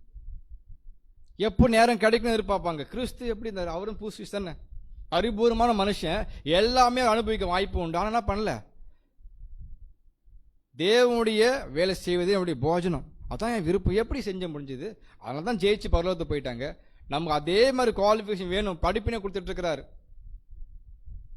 உலகப்பூர்வமான பணம் சம்பாதிப்பக்கூடிய மிகப்பெரிய வெறித்தனம், ஒரு போதை, மதி மயக்கம், அதுக்குள்ள உள்ள அப்படியே இறங்கி போயிட்டு அப்படியே அதுக்குள்ள ஈடுபட்டு போயிட்டே இருக்கிறது. தன்னை அறியாமல் அதுக்கும் ஒத்து போயிட்டு இருப்பாங்க. லௌகிக கவலைகள், உலகத்தினுடைய எல்லா விதமான விஷயங்கள் குறித்து எல்லாருக்கும் வர்றது உண்மைதான். இது நம்ம ஃபேக்டா திங்க் பண்ணி உண்மைதான். ஆனாலும் புது சிருஷ்டியா திங்க் பண்ணி பார்க்கும்போது எப்படி இருக்கும், நம்ம தெளிவாக கண்டுபிடிக்கணும். ஏன்னா இந்த மாதிரி ஒத்து போவாங்க இல்லையா, காம்ப்ரமைஸ் ஆகுறாங்க இல்லையா, உடன்பட்டு போறாங்க இல்லையா, அவங்க தான் திரள் கூட்டமா போவதற்கு வாய்ப்பு இருக்குன்றதான் நம்ம கண்டுபிடிச்சிட்டு இருக்கோம். அடுத்து பார்க்கும்போது கூட கர்த்தர் இயேசு பேசுவாங்க, 2 எஜமானம் இருக்கிறாங்க, 2 எஜமானம் ஊழியம் செய்ய முடியுமா? செய்ய முடியும், வசனம் சொல்லுது. ஆனால் நம்ம பண்ணிட்டு இருக்கோம், பண்ண முடியும் நம்ம நினச்சிட்டு இருக்கோம். அப்படி இல்லை, தேவன் சொன்ன வார்த்தையை காட்டிலும் பண்ண முடியாது. அப்படி பண்றோம்னா பாயிண்ட் என்ன அர்த்தம், அந்த ஒரு எஜமான எதிர்த்து பேசிட்டு இவர்கிட்ட பண்ணிருக்கேன், உண்மையா இருக்கிறேன், இவர்கிட்ட போய் சொல்லிட்டு அவர்கிட்ட உண்மையா இருக்க முடியும். இப்படிதான் இருக்க முடியுமே தவிர ஒரே இடத்துல 2 பேருக்கும் உண்மையா இருக்க முடியாது. வசனம் தெளிவா இருக்குது, ஒன்னு தேவனுக்கா இல்ல உலகத்துக்கா. 2யும் பண்றோம்னா யாரையும் ஒருத்தங்க ஏமாத்திட்டு இருக்கோம். இதான் மிகப்பெரிய விஷயம். இது யார் பண்ணுவாங்க அப்படின்னு பார்த்தீங்கன்னா, திரள கூட்டத்தார் ஏன் திரள கூட்டமா மாறிட்டு இருக்காங்கிறதுக்கான 2வது பாயிண்டா 3வது பாயிண்டா? 3வது பாயிண்ட், இருமனம் உள்ளவர்கள் தன் வழி என்ன பண்ணுவாங்க, அடுத்த வசனம் அதான், இருமனம் உள்ளவன் தன் வழியில் எல்லாம் நிலையற்று இருக்கிறான். அடுத்த வசனம் லூக்கா 14:33 வாசிக்கலாம். அப்படியே உங்களில் எவனாகிலும் தனக்கு உண்டானவைகளை எல்லாம் வெறுத்து விடாவிட்டால் அவன் எனக்கு சீஷனா இருக்க மாட்டான். பாருங்க, ஒரு புது சிருஷ்டி கர்த்தர் இயேசுவுக்கு சீஷனா மாறணும். என்ன பண்ணணுமா, வசனத்தை பார்த்து சொன்னா போதும். உங்களில் எவனாகிலும் தனக்கு உண்டானவை எல்லாவற்றும் வெறுத்து விட்டால், அது தூக்கி போட்டு சொல்ல கர்த்தர் இயேசு, அது மேல ஒரு மிகப்பெரிய ஒரு முக்கியத்துவம் வச்சிடாதீங்க. எனக்கு அதுதான் ஜீவன், எனக்கு அது இல்லாம இல்லை, அது தம்பி தான் அப்படின்ற வார்த்தை வச்ச வேண்டியதில்லை. அது மட்டும் இருக்கட்டும், 3 வேளை ஆகாரம் கிடைக்கிறதா சாப்பிட்டு போகலாம், ஊழியம் பண்றோம் போட்டோம். பட் அதுதான் எனக்குன்ற மச்சினா பண்ணுங்க, அது முக்கியத்துவம் கொடுத்துடாதீங்க. அப்படி கொடுக்கும்போது என்ன பண்றோம்னா ஆட்டோமேட்டிக்கா எங்கேயும் இழுத்து போயிடுங்களா, லௌகிக கவலைகள், மதி மயக்கம், அதுக்குள்ள அப்படியே ரொம்ப சுவாரஸ்யமா இருக்கும், ரொம்ப டேஸ்டா இருக்கும். ஆனா நமக்கு தெரியும், சிந்தை பேசும், நீ பண்றது தப்புன்னு தெரியும். ஆனா உலக பொறுமை எல்லாம் பண்ணிட்டு இருப்போம், நம்ம அங்கேயும் பூசி இருக்க மாதிரி தான் இருப்போம். இது எல்லாமே தேவன் பார்ப்போம், இது பலியின் ஜீவியமா இல்ல வெறும் ஜீவியமானு தேவன் பார்த்துட்டே இருப்பாங்க.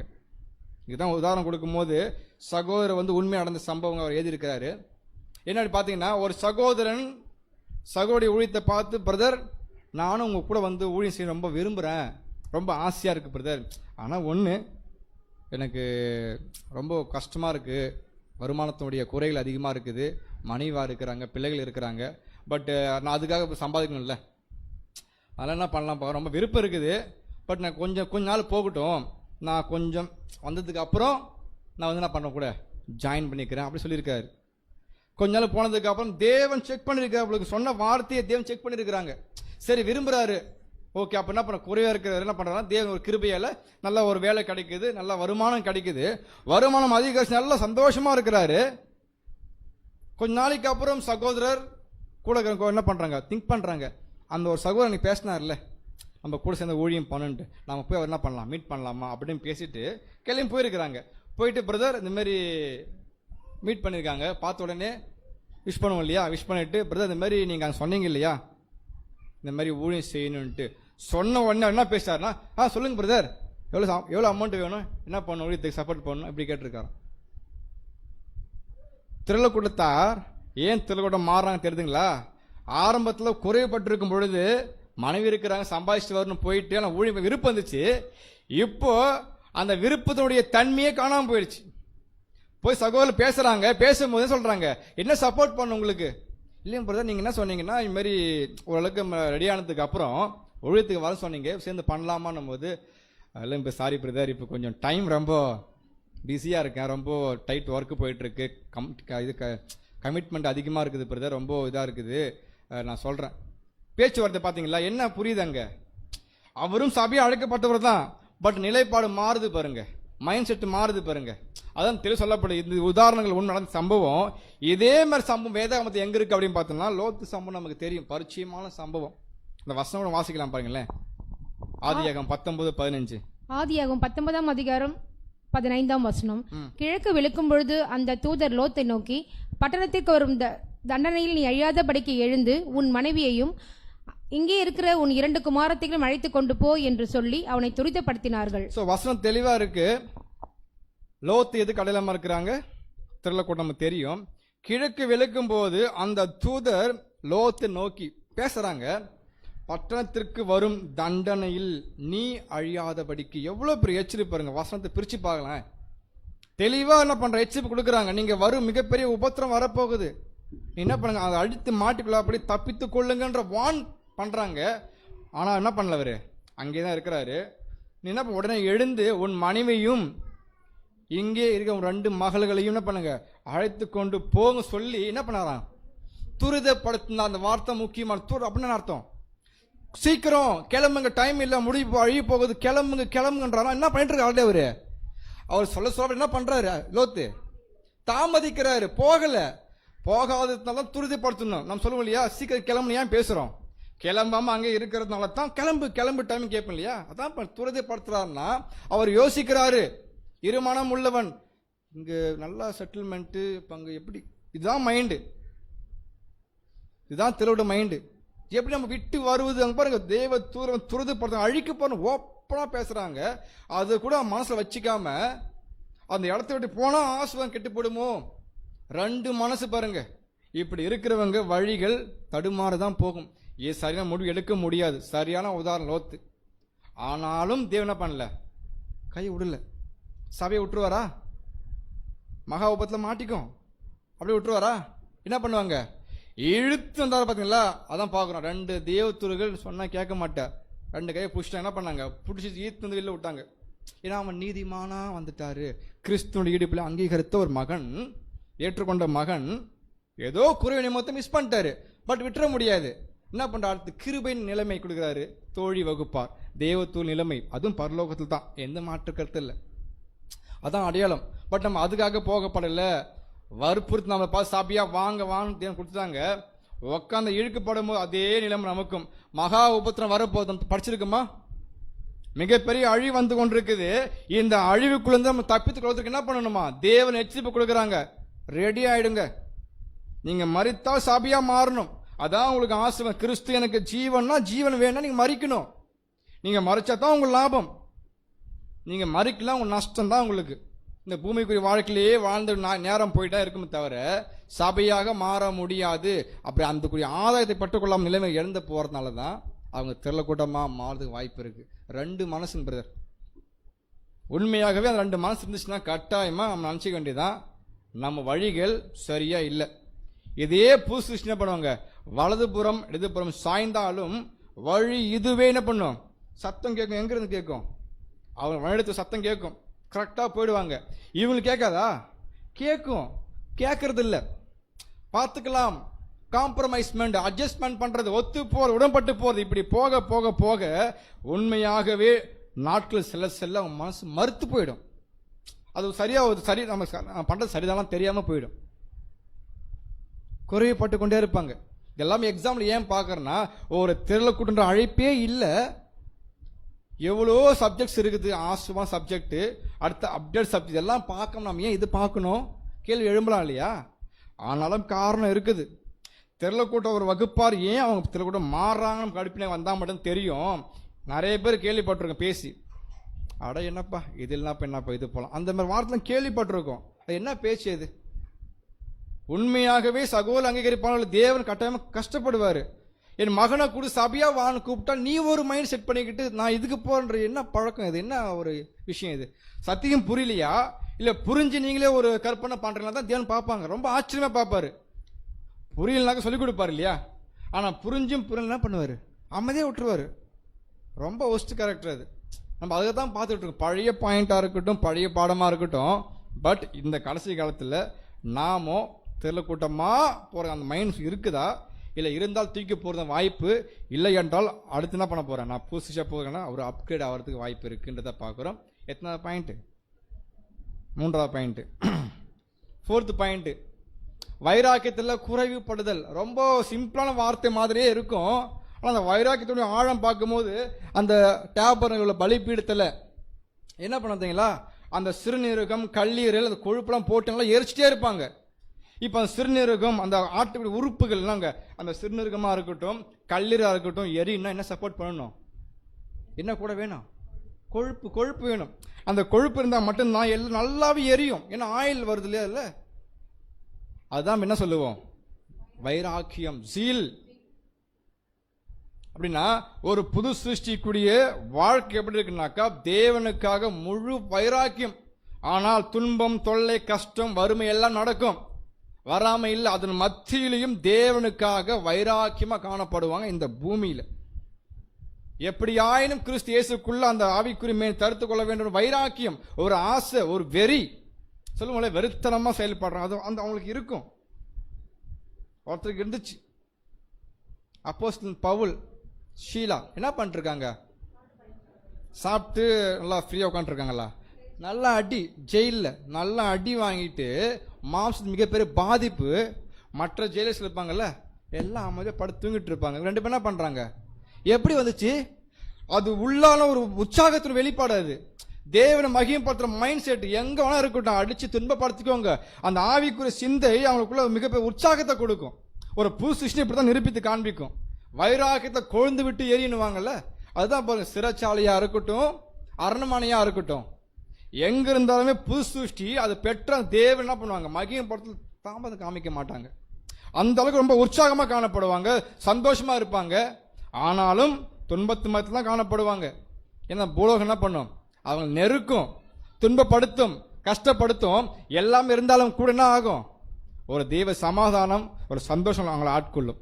அந்த சந்தோஷம் அவனை ஆட்கொண்டதுனால தான் பாருங்க, காலு கட்டு போட்டிருக்கு, ரத்தம் வருது, அடிபட்டிருக்காங்க கூட அதெல்லாம் கண்டுக்காமலே எந்த அளவுக்கு மைண்ட் செட் மாறி போய் தேவனை மகிமைப்படுத்தணுன்ற எண்ணம் வந்துச்சு பாருங்க அப்போஸ்தலன் பவுலுக்கு சீலாக்கும்.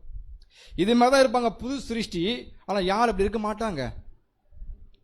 திரளக்கூட்ட வகுப்பார் அந்த மாதிரி வைராக்கியத்தில் தேவன் பார்க்குற அளவுக்கு, அவர் அங்கீகரிக்கிற அளவுக்கு அந்த வைராக்கியத்தினுடைய பலியின் ஜீவி இருக்காது அவங்களுக்கு. இது ஒரு உதாரணம் பார்க்குறோம். அப்போ பலிபீடத்தில் நல்லா எரியினாக்கா ஜீல் இருக்கணும் பிரதர்ஸ் சிஸ்டர்ஸ். அப்படி எரியலனாக்கா போட்டிருப்பாங்க, கொஞ்சமாக எரிஞ்சுன்னு அர்த்தம். தினம் அது பார்க்கறதில்ல, முழுமையாக சாம்பல் ஆகணும். அது சாம்பல் எங்கே போகுது? பாளையத்துக்கு. அந்த சாம்பல் எடுத்து எங்கே போவாங்க? ஆசாரியன் அவர் எங்கே போறாரு. அதுதான் என்ன பண்ணுவாங்க? தூபவாசம் போடுவாங்க இல்லையா, அதுக்கு மிக்ஸ் பண்ணுவாங்க பாருங்க. இது எல்லாமே மகாபரிசு தேவன் நுகர்ற அளவுக்கு போகணும். எவ்வளோ ப்ராசஸ் நம்ம அந்த உள்ள போல. இந்த மாதிரி எரிஞ்சாதான் அது உள்ள போகும். எரியலைன்னா எங்கே போகும்? போக்காட மாதிரி எங்கே அப்படியே வெளில போட வேண்டியதான். இப்போ இதெல்லாம் ஏன் பார்க்கறேன்னா இதுதான் அழைப்பு. இதை விட்டு அவங்க மனசு மைண்ட் எப்படி இருக்குன்னா வித்தியாசப்படுறதுனால இந்த மாதிரி சுச்சுவேஷனில் போயிட்டு இருக்காங்க பார்க்க. இன்னொரு உதாரணம் இருக்கு அதே ஆசை கூடாரத்தில். 6 4 பசங்கள் இல்லையா, 2 பசங்க என்ன பண்ணுவாங்க? வசனம் வாசிக்கலாம், லேவியராகமம் 10:1. பின்பு ஆரோனின் குமாரராகிய நாதாபும் அபியூவும் தன் தன் தூபகலசத்தை எடுத்து அவைகளில் அக்னியையும் அதன்மேல் தூபவர்க்கத்தையும் போட்டு கர்த்தர் தங்களுக்கு கட்டளையிடாத அந்நிய அக்னியை அவருடைய சந்நிதியில் கொண்டு வந்தார்கள். பாருங்க, பின்பு ஆரோனுடைய குமாரனாக நாதாபும் அபியும் தன் தன் தூப கலசை எடுத்துட்டாங்க. இப்போ அடுத்து என்ன குறைவுபடுதுன்னா பரிசுத்த குறைச்சல், தெளிவில்லாம பண்றது. இப்போ ஒரு ஆசாரியனுக்கு என்ன தெரியணும்? நம்ம எங்க போக போறோம், என்ன செய்ய போறோம் தெரியுமா தெரியாதா? இவங்களுக்கு தெரியுமா தெரியாதா? அப்புறம் எப்படி அக்னி படைச்சாங்க? தெளிவு இல்லாமை, மனசுக்குள்ள ஏதோ ஒரு வித்தியாச மனப்பான்மை. நம்ம லிட்டரலா பார்க்கும்போது அக்னி படைச்சு போனா இருந்தா வச்சுனா கூட நாம என்ன சிந்திக்கணும்னாக்கா, ஒரு சபைக்குரிய வாழ்க்கை வாழக்கூடியவங்க நம்ம எந்த ஸ்தலத்துக்குள்ள பிரவேசிக்கிறோம், அங்க என்ன பண்ண போறோம் தெளிவு இருக்கும். அந்த தெளிவோட பண்ணுவாங்க. கரெக்டா போயிட்டு அப்பா இருக்கட்டா, விளக்கு இருக்குதா, தூப வர்க்கு இருக்குதா, என்ன பண்ணு கரெக்டா பண்ணுவாங்க அதெல்லாம். ஆனா இவங்க என்ன பண்றாங்க பார்த்தோம்னா, அக்னியை படைக்கிற அளவுக்கு பரிசுத்த குறைச்சல், சரியான ஒரு தெளிவு இல்லை, மனப்பான்மை வித்தியாசப்பட்டிருக்கு. அப்படி வித்தியாசப்பட்டிருக்கிறதுனால தான் என்ன பண்றாருன்னா தேவன் அங்க என்ன பண்றாங்களே அடிக்கிறாரு. அப்ப தெளிவா இதெல்லாம் ஏன் பார்க்கறோம்னா உதாரணங்கள். ஒரு திரளக்கூட்ட வகுப்பார் ஏன் திரளக்கூட்டமா மாறுறாங்க அப்படின்னு பாத்தீங்கன்னா, இந்த மாதிரி மனநிலைமையில பரிசுத்த குறைச்சலோடு தேவன் எதிர்பார்க்கிற மாதிரி அக்னி கொண்டு போகணும். அவர் எதிர்பார்க்காத, அவர் சொல்லாத வேலையா பண்ணிட்டு இருப்பாங்க, செஞ்சுட்டு இருப்பாங்க. இது சரியானதா? இப்ப இந்த மாதிரி பாருங்க, எல்லாமே மாற்றப்பட்டு கொண்டே இருக்குது. இந்த மாதிரி இருந்தால் வைராக்கியத்தில் காணப்பட முடியுமா? இப்போ வைராக்கியம் குறைவுபடுது, பசுத்தம் இல்லாமல் போகுது, சரியான பலியும் சீவையும் கெட்டு போகுது. இப்படி கெட்டு போவதனால வந்த அழைப்பையும் மறக்கப்படுது. மறக்க நாட்கள் செல்ல செல்ல மறுத்து போயிட்டு நான் பண்ணுறது தப்புன்னு தெரியாமலேயே என்ன பண்ணுறோம், அது போயிடும். இது மிகப்பெரிய டேஞ்சர். இது நம்மளுக்குள்ள தெரியாது, நான் பார்ப்போம் சரியாக பண்ணுற மாதிரி தெரியும். சபை கூடிக்கு வருது ரொம்ப சத்தியம், அது கீழ்ப்படும் தறி கிடையாது, நல்லதுதான்.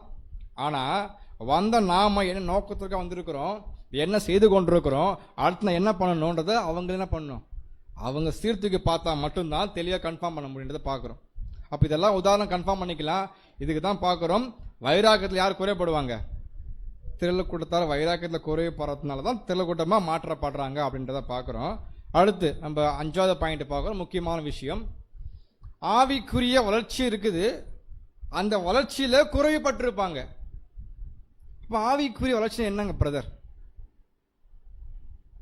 சத்தியம் இருக்கு, சத்தியத்தை சத்தியமா புரிந்து கொள்ள மாட்டாங்க. Note the point. தேவ வசனம் என்ன சொல்லுதோ அதை மட்டும் கேட்டா போதும். ஆனா அந்த சத்தியத்தை தவறான கோணங்கள்ல புரிந்து கொள்வது, இன்னா சொல்லிட்டாங்க அப்படின்னு கேட்டு உள் வாங்கிட்டு அதுவும் சத்தியம் தான் ஏற்றுக்கொள்வது, அப்படி ஏற்றுக்கொள்ள சத்தியத்தின் மீது விசுவாசம் வைப்பது அடுத்த ஸ்டெப்பு. சத்தியத்தை தவறா புரிந்து கொள்றாங்க, புரிந்து கொண்டு அந்த புரிந்து கொள்வதோட கூடவே விசுவாசத்தை கட்டுறாங்க. அந்த தவறான புரிந்து கொள்வதை கூட அந்த விசுவாசத்திலே என்ன பண்ண கட்டி தன் வாழ்க்கையை அதுக்கு ஏற்ற என்ன பண்றாங்க, நடைமுறைப்படுத்திடுவாங்க. அப்ப தேவனுடைய பிள்ளைங்க ரொம்ப ஸ்ட்ராங்கா இருப்பாங்க, எதுக்குமே ஒத்து போக மாட்டாங்க. சத்தியத்தை முன் வந்தாக்கா ஓப்பனா பேசுவாங்க. பிரதர் தப்புன்னு தப்பு. ஏன் பிரதர்? கர்த்தரையே சொல்லி கொடுத்திருக்காரு, உள்ளதை உள்ளதென்றும் எஸ்னா எஸ், ஆமானா ஆமா சொல்ல முடியுமா? அந்த தைரியம் அவங்களுக்கு, கட்ஸ் அவங்களுக்கு இருக்கும். அப்படி சொல்றவங்களுக்கு அவங்க ஆப்போசிட்டா மாறுவாங்க. வசனம் இருக்கு. சத்தியம் சொல்லுவதனால என்ன ஆக முடியும்? சத்ருவா மாறு. அந்த கேரக்டர் எப்போ வரும் நமக்கு? சகோதரர் சொன்னா கோச்சிப்பாங்க, கோச்சிக்கிட்டும். ஏன் பூசி காக்கப்படணும்ல, நான் நீதி நடப்பிக்கணும்ல. அப்ப என்ன பண்ணணும், நீ சொல்லும் பொழுதுதான் அவங்களுக்கு அப்போ கஷ்டமா இருக்கும். வீட்டுக்கு போற கேப்ல ஆவில வெளிப்படுத்தப்பட்டுருவாங்க, நீ பணம் தப்புன்னு அவங்களே உணர்ந்துருவாங்க. வீட்டுக்கு போனதுக்கு அப்புறம் மனம் திரும்பி பிரதர் ஆமா பிரதர் ஒத்துப்பாங்க. சரியா? நீங்க தெரிஞ்சு சொல்லாம போயிட்டுனாக்கா அப்படியே காம்ப்ரமைஸ், அவ்வளோதான், ஒத்து போடுவாங்க, அப்படியே போயிடும். அப்புறம் சொல்லும் போது கஷ்டமா இருந்தாலும் கூட கொஞ்ச நாளைக்கு அப்புறம் என்ன பண்றாங்க, ஆமாம் பிரதர் தப்பு பண்ணிட்டேன் உணர்வாங்கல்ல, இதுதான் கரெக்டான வழி. அப்புறம் நம்ம என்ன பண்ணதாங்களா, தவறு நடக்கும்போது, தவறுனா பெரிய தவறு யாரும் பண்ண போறதில்ல, விஷயம் நடக்கும்போது பிரதர் இதுமாதிரி சத்தியமே இருக்குது எடுத்து காண்பிக்கப்படும் போது அவங்க அங்கீகரிப்பாங்க. அங்கீகரிக்கல விட்டுருங்க, நீங்க என்ன பண்ற வேலையை பார்க்கலாம். இது அவங்களோட மனப்பான்மை. ஆனா பாருங்க, அந்த சொல்ற வசனமே மாத்தி புரிஞ்சுக்கிறாங்கன்னா வித்தியாசமான விஷயம். இது சத்தியம் தெரியாம இல்ல, எல்லாவற்றும் ஏற்றுக்கொள்றது, இதுவும் சத்தியம் தான் சொல்லிட்டு கலப்படம், அதுக்கு பேரு. அந்தமே எடுத்துக்கொள்ள மாட்டாங்க. புது சிருஷ்டி தெளிவா இருப்பாங்க. ஆனா அவங்க என்ன பண்றாங்க பாருங்க, சத்தியத்தை தவறா புரிந்து கொள்ள ஒரு கோணத்துல பார்ப்பாங்க. இதுதான் இப்படி சொல்லுதுதான் அழுத்தி பேசுவாங்க. அந்த கோணத்துல விசுவாசம் வச்சிருவாங்க. அந்த விசுவாசம் அடிப்படையிலே வாழ்க்கையை வாழ அப்படியே போயிட்டு இருக்கும். அந்த விசுவாசம் மகா பரிசுத்தமான விசுவாசம் இல்லை. அது அவங்க என்ன பண்ணாது, கொஞ்சம் கூட காப்பாத்தாது. நம்ம பைபிள் படிச்சிருக்கோம், வேத வசனம் எல்லா இடத்துலையும் ஆராய்ஞ்சு பார்த்தாலுமே தேவன் சபைக்கு கொடுக்கக்கூடிய அந்த ஆவிக்குரிய வளர்ச்சியை மாதிரி யார் வரமாட்டாங்க? தெரியல கூட்டம் அடைவாங்கன்னு வேதம் வாக்கம் எங்கேயுமே சொல்லவே இல்லை. ஏன்னா அவங்களுக்கு தான் அழைப்பே இல்லைல்ல. சபைக்குரிய அந்த ஆவிக்குரிய ஓட்டம் இருக்கு, அவங்க பெற்றோருடைய கிரீடம் இருக்கு, அதோடைய முதிர்ச்சி இருக்குது, அதுக்கு கேரக்டர் டெவலப்மெண்ட், இது எல்லாமே சபைக்குரிய அழகு. வஸ்துத்தை என்ன பண்ணுவாங்க, சரியாக பாதுகாத்து கொள்வாங்க. ஆனால் அந்த மாதிரி ஓட்டத்தில் இவங்க ஓடி முடிப்பாங்கன்றதுக்கு எந்த ஒரு எவிடன்ஸுமே இல்லை. ஏன்னா அதுக்கு அழைப்பே இல்லை, அதுக்கான பரிசு இல்லை. அது வரும் கிருபை நிலைமை மட்டும்தான். தேவன் இல்லாததுனால ஒரு வாய்ப்பு கொடுக்குறாங்கிறத பார்க்குறோம். அப்படின்னாக்கா திருவிட வகுப்பார் எப்படி அவங்களுடைய கண்மலையை கட்டுவாங்க தெரியுங்களா? வசனம் வாசிக்கலாம். 1 கொரிந்தியர் 3ஆம் அதிகாரம் 12ஆம் வசனம். 1 கொரிந்தியர் 3ஆம் அதிகாரம் 12ஆம் வசனம். ஒருவன் அந்த அஸ்திபாரத்தின் மேல் பொன், வெள்ளி, விலையேற பெற்ற கல், மரம், புல், வைக்கோல் ஆகியவைகளை கட்டினால். பாருங்க, 2ஆ பிரிச்சு பாருங்க வசனம். ஒருவன் அந்த அஸ்திபாரத்தின் மேல், அஸ்திபாரம் யாரு? கிறிஸ்து என்ற அஸ்திபாரத்தின் மேல பொன், வெள்ளி, விலையேற பெற்ற கல், இந்த 3 தான். இது யார் கட்டுவா? சபை கட்டும். பொண்ணுக்குரிய மகிமை தெரியும். பாருங்க, விலை உயர்ந்த பொருட்கள், உலோகங்கள், அந்த பொன்னாகட்டும் வெள்ளியாகட்டும் விலையேற்ற கற்கள், இது எல்லாமே கிறிஸ்தின் அஸ்திபாரத்தின் மேல கட்டப்பட்டு வரக்கூடியவங்க. யாருன்னா புது சிருஷ்டிகள், தெய்வீக சிந்தையப்பட்டவங்க. ஆனா அதே வகுப்பார் இன்னும் உள்ள வந்துட்டு என்ன பண்ணுவாங்கனாக்கா, அந்த அஸ்திபாரத்தின் என்ன கட்டு வந்தீங்களா, மரம், புல்லு, வைக்கோல், இந்த மாதிரி கட்டினா ஸ்ட்ராங்கா இருக்குமா, சரியா இருக்குமா? அதான் கே சொல்றா பாருங்க, ஒருவன் கட்டினது வெந்து போனால் அழிந்து போயிடுவாங்க. இந்த மாதிரி கட்டினா நீ எங்கதான் போவீங்களா? வெந்து போவது மகா உபத்துல மாட்டி சிக்கி தவிக்கக்கூடிய நிலைமை. ஆனாலும் ரட்சிக்கப்படுவீங்க. வசனம் தெளிவாக படிக்கலாம். 1 கொரிந்தியர் 3ஆம் அதிகாரம் 15ஆம் வசனம். ஒருவன் கட்டினது வெந்து போனால் அவன் நஷ்டமடைவான், அவனோ ரட்சிக்கப்படுவான், அதுவும் அக்கினினால் அகப்பட்டு தப்பினது போல இருக்கும். தெளிவா இருக்கு பாருங்க. தெருளக்கூடத்தார் எப்படி வருவாங்கன்னா, அவன் கட்டுற பில்டிங் எப்படி இருக்கு, கல்லு, மரம், புல்லு, சாரி மரம், புல், வைக்கோல், இந்த மாதிரி கட்டினா எப்படி இருக்கும்? ஈஸியா அட்டாக் பண்ணிடலாம். வைக்கோல் கொளுத்துனா போதும்ல, எரிஞ்சிடும். அப்போ எப்படி இருப்பாங்கனாக்கா, அக்னியில தப்பினதை போல இருப்பாங்க. அப்படின்னா மகா உபத்த கால பகுதியில் மாட்டி சிக்கி தவித்து வருவாங்க. ஆனா தேவன் அவனை கைவிடல, அவனோ ரட்சிக்கப்படுவான். அதான் வசனம் தெளிவா இருக்கு பாருங்க. கிரேஸ் இருக்கு, எல்லாமே கிரேஸ் மட்டும்தான். அது நமக்கு அதிகாரம் வரல. எந்த அளவுக்கு தெளிவா பாருங்க வேத வசனம் சொல்லி காமிக்குது. சபை ஒரே அழைப்பு, ஒரே நம்பிக்கைக்கு அழைக்கப்பட்டது போல அல்லதான். அதுக்குள்ள வந்துட்டு நம்மளே திங்க் பண்ணக்கூடாது, பிரதர் இந்த ஒரு வாய்ப்பு இருக்கு, இல்லைன்னா இல்லை, இதுதான் ஃபிக்ஸ் பண்ணணும். அப்படி நீங்க திருவிடம் போறீங்கன்னாக்கா, ஒருவேளை கூட அந்த சகோதரன் சபையா மாறிட்டாரு, உங்களை பார்க்க வேண்டி பார்ப்பாரு. கூடவே இருந்தாங்க, எல்லாம் பண்ணாங்க, சத்தியம் வச்சு மறைச்சி தவறான வாழ்க்கை வாழ்ந்துருக்காங்க, ஒரு போலி வாழ்க்கை. அது தப்பு தானே அது. அப்போ ரிஸ்க் எடுக்கணும். அப்போ இதெல்லாம் ஏன் பார்க்குறோம்? அவங்களுடைய பலகீனங்கள், அவங்களுடைய சோம்பேறித்தனங்கள், அவங்களுடைய அலட்சியங்கள், அசட்டைப்படுத்தக்கூடிய தன்மைகள், இது எல்லாமே இப்படி தான் காணப்படும். எத்தனை பாயிண்ட்டு? ஆவிக்குரிய வளர்ச்சிக்குரிய அநேகம் பேசலாம். ஆவிக்குரிய வளர்ச்சி பார்க்கும்போது ஆவிக்குரிய கனிகளில் முதிர்ச்சி அடைஞ்சு கொண்டே இருப்பாங்க. சபை அவங்க நாமளாம் இருப்பாங்க. கோபம் வருதுனாக்கா பொறுமை வளர்த்துக் கொள்வாங்க. விசுவாசம் வேணும்னாக்க என்ன பண்ணுவாங்க? வசந்த பிடிச்சு கொள்வாங்க. இவங்க கோபம் வருதா பொறுமை இருக்க மாட்டாங்க, அப்படி நாமளா இருப்பாங்க, அவ்வளோதான். அப்படியே மாற்றிக்க வேண்டியது. ஏன்னா 2 பேரும் ஒரே விஷயமா பார்க்க முடியாது. ஆவிக்குரிய ஜீவத்தில் குறைவுபடுத்தாலும் இருப்பாங்க அவங்க. அதனால தான் ஒருவேளை நிறைவாக இருந்தாக்கா சபையால் போயிடுவாங்க. அப்போ இவங்க திலக்கூட்டம் போத காரணம் அந்த நிறைவுக்குள்ளே கம்மி ஆகிட்டாங்க. அதான் பார்த்தோம் 10 கன்னி ஊமைகள். எண்ணெய் இருக்கு, ஆனால் எதிர்பார்க்கறதுக்கு ஃபுல்லாக இல்லை, கொஞ்சம் தான் இருக்கும். அதுக்கேற்ற மாதிரி எரியும். அப்போ எப்படி போவாங்க? நல்லா எரியணும், அதுக்கு எண்ணெய் இருக்கணும், எண்ணெய் இருக்கணும். ஸோ அப்போ குறைவுபட்டதுனால தான் என்ன பண்ணுறாங்கன்னா, அவங்க உள்ளே போக முடியல. கர்த்தரை இயேசு பார்க்க நான் உங்களை அறியேன் அப்படின்னா ஒரு மனவாட்டியாக நான் உங்களை பார்க்கவே இல்லை அப்படி சொல்லிட்டு போயிடறாங்க. கரெக்டாக இருக்குது. இப்போ மனவாட்டிக்குரிய வகுப்பார வந்து நாமோ மனவாட்டியாக போகிறதுக்கு என்னென்ன சிங்காரத்துக்கு கொள்ளணுமோ எல்லாவற்றையும், எல்லா ஆபரணத்தையும் போட்டுக்கணும். அதுக்கான ட்ரெஸ்ஸாக இருக்கட்டும், கிரீடமாக இருக்கட்டும், நகையாக எல்லாமே போட்டுக்கணும். இதெல்லாம் போட்டுனா மட்டும்தான் மனவாட்டிக்கு குறி. இதெல்லாம் பார்க்குறோம் ஆவிக்குரிய கலைஞருடைய வெளிப்பாடுகள். ஆனால் அவங்க என்ன பண்ண மாட்டாங்க? ட்ரெஸ்ஸு போட்டுன்னு இருப்பாங்க, அலங்கரித்து கொள்ள மாட்டாங்க. அலங்கரிப்புனா மணமகன் பண்றாங்கல்ல, அது அப்படியே ஸ்பிரிச்சுவலா ஆவிக்குரிய அலங்கரிப்பு. தேவ இருப்பக்கூடிய எல்லா விஷயங்களுமே இவங்க அலங்கரிச்சிக்க மாட்டாங்க, அலங்கோலமாக தான் இருப்பாங்க. சாரி கட்டிருப்பாங்க, எல்லாம் பண்ணியிருப்பாங்க, ட்ரெஸ் போட்டிருப்பாங்க, அவ்வளோதான். மற்ற பார்க்கறதுக்கு ஒரு மனவாட்டி மாதிரி தெரிய மாட்டாங்க. பெண்ணு தான், ஒரு சகோதரன் அப்படி தான் பார்வைக்கு வித்தியாசம் புரியுதுங்களா? ஆனால் தேவ எதிர்பார்க்குற அதான் பார்க்குறாங்க. அவர் பார்க்கும்போது அந்த ட்ரெஸ்ஸு போட்டிருக்கணும். கல்யாண வஸ்திரம் பார்த்தோம் இல்லையா, அந்த ட்ரெஸ்ஸு போட்டிருக்கணும். போட்டு இல்லையா, அவ்வளோதான். நீங்கள் யாரோ. அப்போ இந்த ஆவிக்குரிய ஜீவியத்தில் யார் முன்னேற்றம் வளர்ந்து கொண்டு போயிட்டே இருக்கிறாங்களோ அவங்க சாப்பியாக போவாங்க. இது எதுவும் பாடம் தான். ஆனால் உள் வாங்கினா பண்ணமோ நடைமுறைப்படுத்தணும். ஒரு நாளில் வந்துடாது. இதை கஷ்டப்படணும், ப்ராக்டிஸ் பண்ணணும். எல்லாமே எடுத்து போடுவதற்காக தான் பாடம் தினம் கொடுக்குறாங்க தவிர பேசின உடனே பேசக்கூட சூப்பராக பண்ணுவாங்களா அப்படி இல்லை. எல்லாருமே ஒவ்வொரு பலகீனத்தில் காணப்பட்டு கொண்டிருக்கிறோம். ஆனாலும் ஜெயிப்பதற்கு என்ன பண்ணுறோம், எந்த அளவுக்கு தேவ நோக்கி என்ன பண்ணுறோம் கூப்பிட்றோன்றதான் முக்கியம். 5 பாயிண்ட் முடிஞ்சிச்சா? 6வது பாயிண்ட், தேவனுடைய அன்பு இருக்கு இல்லையா, அந்த அன்புல குறையப்பட்டிருப்பாங்க. எல்லாமே பார்க்குறோம் ரொம்ப கம்மி. அப்படின்னா எப்படி அன்புல குறையப்பட்டிருப்பாங்க? தேவன் சொல்லக்கூடிய அன்பு ஒன்று இருக்கும், அந்த அன்பை தான் அவங்க காமிக்கணும். அதான் புதிய சிந்தை. அதுக்காகத்தான் அவருடைய ஆவியை கொடுத்து சத்தியத்தை கொடுத்து பண்ணுறாங்க, வழிநடத்தி கொண்டிருக்கிறாங்க. பட் அதுக்கு மாறாமல் என்ன பண்ணணும், ஒபே பண்ணணும். அப்படின்னா தெய்வீக அன்பிலும் சகோதர அன்பிலும் குறையப்படுறதுக்கான காரணம் என்ன அப்படின்னு பார்த்தோன்னா சிம்பிள், பழைய கான்செப்ட் தான். குற்றம் கண்டுபிடிக்கக்கூடிய மனப்பான்மை. நான் உங்களை நேசிக்கிறேன்னா உங்கள்ட்ட குற்றம் கண்டுபிடிப்பேனா?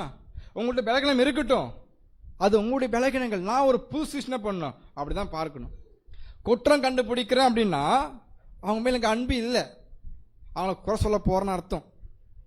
தீமை பேசுறது, அவங்கள பத்தி மற்றவங்கள பேசுறது, சரியோ தவறோ நீ பேசுறது தப்பு, அது அவங்க கூட இல்லாத பட்சத்தில் எவ்வளோ பெரிய விஷயம் இல்லை இது. சொல்லுவாங்களே உலக கூட இருந்து என்ன பண்ணுறான் அப்படின்னு அர்த்தம். கூட தான் இருப்பாங்க, எல்லாம் பண்ணுறாங்க, போனதுக்கு அப்புறம் பேச தன்மை எவ்வளோ பெரிய ஒரு அப்பட்டமான விஷயம் இல்லை அது. வறுமை வாங்க கை காட்டுறது, அவர் போனதுக்கு அப்புறம் கொஞ்சம் மோசமானவர் அவர், இது என்ன அது நேரில் சொல்லிட்டு போகலாமே. நாளைக்கு உங்களை பற்றி அவர் தான் கேள்விப்படுவார், நீங்கள் வந்தோமா கை காட்டினாரு, நீங்கள் போனதுக்கு என்ன பண்ணுறாரு, தப்பாக பேசுறாரு, உங்களை பற்றி அங்கே போட்டுருவாங்க. எவ்வளோ அசிங்கம். அப்புறம் 2 பேரும் மீட் பண்ணும்போது அந்த இடத்துலையே பார்த்து நிற்பீங்க. புரிதுங்களா? இது ப்ராக்டிகல் எக்ஸாம்பிள். சபைக்குள்ளேயும் அப்படி தான் அவள் பார்வையை மாற்றப்படணும்னு சொல்ல வரேன். தீமை பேசினா இருக்கட்டும், குற்றங்கள் இப்படி தான் இருக்கட்டும், அதை யோசிக்கிறது, இவங்க இப்படிப்பட்டவர்களோ அவங்க அப்படி இருப்பாங்களோ, இப்படி யோசிக்கிறதெல்லாம் மற்ற மீது அன்பு தணிஞ்சு போகுது. அந்த அன்பு வராத காரணம் இப்படி தான் இருப்பாங்க. ஆனால் சபை என்ன பண்ணுவாங்க, சரியாக வேலை பார்ப்பாங்க. எப்படி பார்ப்பாங்க, ஒரு புது சிருஷ்டியா பார்ப்பாங்க. இது சபைக்குரிய குவாலிஃபிகேஷன், முதிர்ச்சித்தன்மை. நான் ஒரு நியூ கிரியேஷன்னா அந்த நியூ கிரியேஷன் எப்படி பார்ப்பேன்னா அது புது சிருஷ்டியை ஃபர்ஸ்ட் பார்ப்பேன். அவங்க உலகத்தை ஜெயிக்கணுங்க என்ன பண்ணாங்க, உடன்படிக்கை எடுத்துவங்க. கிறிஸ்துவ சரீரத்தில் அங்கமாக வந்திருக்கிறவங்க ஸ்பெஷலாக பார்ப்பாங்க. அவங்ககிட்ட பலன் இருக்கட்டும், அது நமக்கு தேவையில்லை. அவங்க புது சிருஷ்டி. பாபிலோன் மிகப்பெரிய டிசிஷன் மேக்கிங் எடுத்திருக்காங்க, மிக வரவேற்கத்தக்கது. சத்தியத்துக்காக என்ன பண்றாங்க, அர்ப்பணிக்கிறாங்க. Very good. இப்படிதான் பார்ப்பாங்க தவிர அவங்களுக்குள்ள சின்ன குறைய பார்த்து போட்டு தவறு பேசிக்கிட்டு அது மற்றவங்கள்ட்ட நல்லா நான் பேசிட்டு காமிச்சு இதெல்லாம் தெரியல கூட தான் பண்ணும். சூப்பர் பாயிண்ட் சொல்லியிருப்பாரு. பாவம் இருக்குது, பாவி இருக்கிறாங்க, ரெண்டுமே பிரிச்சு பார்க்க கத்துக்கணுமா. எப்படின்னா பாவத்தை வெறுக்கணும், பாவியே இல்லை. இது ரொம்ப ஆச்சரியமா இருக்குது இந்த பாயிண்ட். அப்படின்னா விபச்சாரம் பண்றாங்க, விபச்சாரத்தை வெறுக்கணும், விபச்சாரம் பண்றன்னு வெறுக்க தேவையில்லை. திருட்டை வெறுக்கணும், திருடனை வெறுக்க தேவையில்லை. ஏன் இதெல்லாம் சொல்றாங்க? அது அவங்கள உண்டானது இல்லை, இது யாருக்கு? இது ஹெட்டு. அவனால மாம்சத்தின் கிரியைகள், வேற வழி கிடையாது. ஆதாம் விழுந்து போனா பண்ணிட்டு இருக்கோம், நமக்கு தெரியாது. அதாவது தேவன் கரெக்டாக பார்ப்பாங்க. பாவம் அவனோட கிடையாது, அதனால பாவத்தை வெறுக்கிறாரு. பாவி வெறுக்க மாட்டார், வெறுத்தால் வர வேண்டிய அவசியமே இல்லையே, மறுக்க வேண்டிய அவசியமே இல்லையே. நேசிக்கிறாரு பாருங்க, இதான் ஒரு புது சிஸ்டம் மைண்ட் செட்டு. பாவம் அவங்கள இருக்குது ரைட், பட் நேசிக்கக்கூடிய மனப்பணம் எங்க? சகோதரனே நேசிக்க முடியாத கட்டத்தில் இருக்கும் போது சத்ருவே நேசிக்கணுனாக்க உச்சபட்ச அன்பு எப்படி பண்ண முடியும்? டெஸ்ட் வச்சு பார்க்கலாமா? நாளைக்கு ஒரு சகோதரி கால் பண்ணி நீங்க பண்ற தப்புன்னு பேச முகமாக பேசினாக்கா அடுத்த நாள் பேசவே மாட்டாங்க. இதுவே பண்ண முடியலனாக்கா சத்ரு யாரு? அவங்களுக்கு சத்ரு யாராவது போயிட்டோம், அவன் எப்படி நேசிக்கக்கூடிய மனப்பாடம் வரும்? இது நம்ம பக்குவப்படுத்துற கர்த்தர் இயேசு நமக்கு. இதுதான் பாயிண்ட். கேள்வி கேட்கறதுனால நான் இதை கேட்க நினச்சிக்க வேண்டியதில்லை. நமக்கான படிப்பினை அப்படி அந்த நிலைமைக்கு போகும்போது திங்க் பண்ணி பாருங்க. ப்ராக்டிக்கலாக ரொம்ப கஷ்டப்படுவோம். கடமை அனுப்பிக்க நம்ம சரியாக பக்குவப்படலை, காமிக்க முடியல, ஏதோ பேசும்போது கஷ்டப்பட்டு அது மன்னிக்க மனப்பான்வாம கஷ்டப்படுறோம்னா சத்துருன்னு வரும் நிற்க வைக்கும் தேவன் எப்படி மன்னிப்பீங்க? அந்த ஸ்டேஜ் வரும், தேவான மாதிரி வரணும். படிப்பில் வந்தால் மாதிரி தான் கல் இருந்து மூஞ்சி அடிக்கப்படும் போது அந்த சுச்சுவேஷன் எப்படி இருக்கும் யோசிச்சு பாருங்களேன். பூர்வத்தில் பட்டம் எப்படி இருக்கும், வலி ரத்தம் தெரிச்சிருக்கும். அந்த டைம்ல கூட தேவன் நோக்கி தேவனே மன்னிக்கணும் மனப்பான்மை எப்படி வந்துச்சு யோசிச்சு பாரு. கற்பனை பண்ணுங்க, 5 கல் அடித்து பட்டு அடித்து மூஞ்சில் முட்டி போட்டிருக்கும் பொழுது வலிக்கு துடிப்பமா எல்லாமே இல்லை. அப்படியே மனசு எங்க போகுது பாருங்க. புது சிருஷ்டி. அவங்க பாவம் பண்றாங்க, தப்பு அவங்களுக்கு தெரியல, ஆண்டவரே மன்னிச்சிடுங்க. இதெல்லாம் முதிர்ச்சியுடைய நிலைப்பாடுகள். யோசிச்சு பாருங்க, நம்மளும் அதை அழைக்கப்பட்டிருக்கோம். தேவன் வானத்துல குதிக்கல இல்ல, மனுஷன் தானே. சத்தியம் உள்ள போய் கிரியை செய்த ஒரே கான்செப்ட், பரிசுத்தாவி உள்ள போய் கிரியை செய்யுது, அவ்வளவுதான் விஷயம். நம்மளால பண்ண முடியும். சீக்கிரம் மறுப்பு என்ன பண்ணுவோம், தயாராகும். கிறிஸ்து எனக்கு ஜீவன், சாவி எனக்கு ஆதாயம் சொல்லக்கூடிய தகுதி மாறணும்.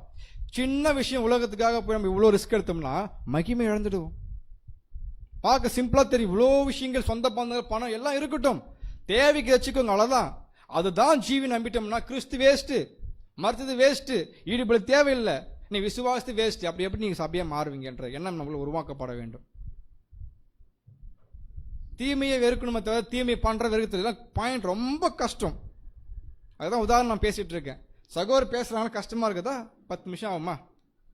அதுக்கப்புறம் உண்மையான ஆவி பெற்றிருந்தா ஆவி சொல்ல, ஆமா உன் சகோதரர் உன்னை கண்டித்து கொள்ள உண்மைதான், எதுக்காக, உன் நன்மைக்காக தான். இந்த புரிதல் வந்து போச்சுங்களா சூப்பராயிடும்.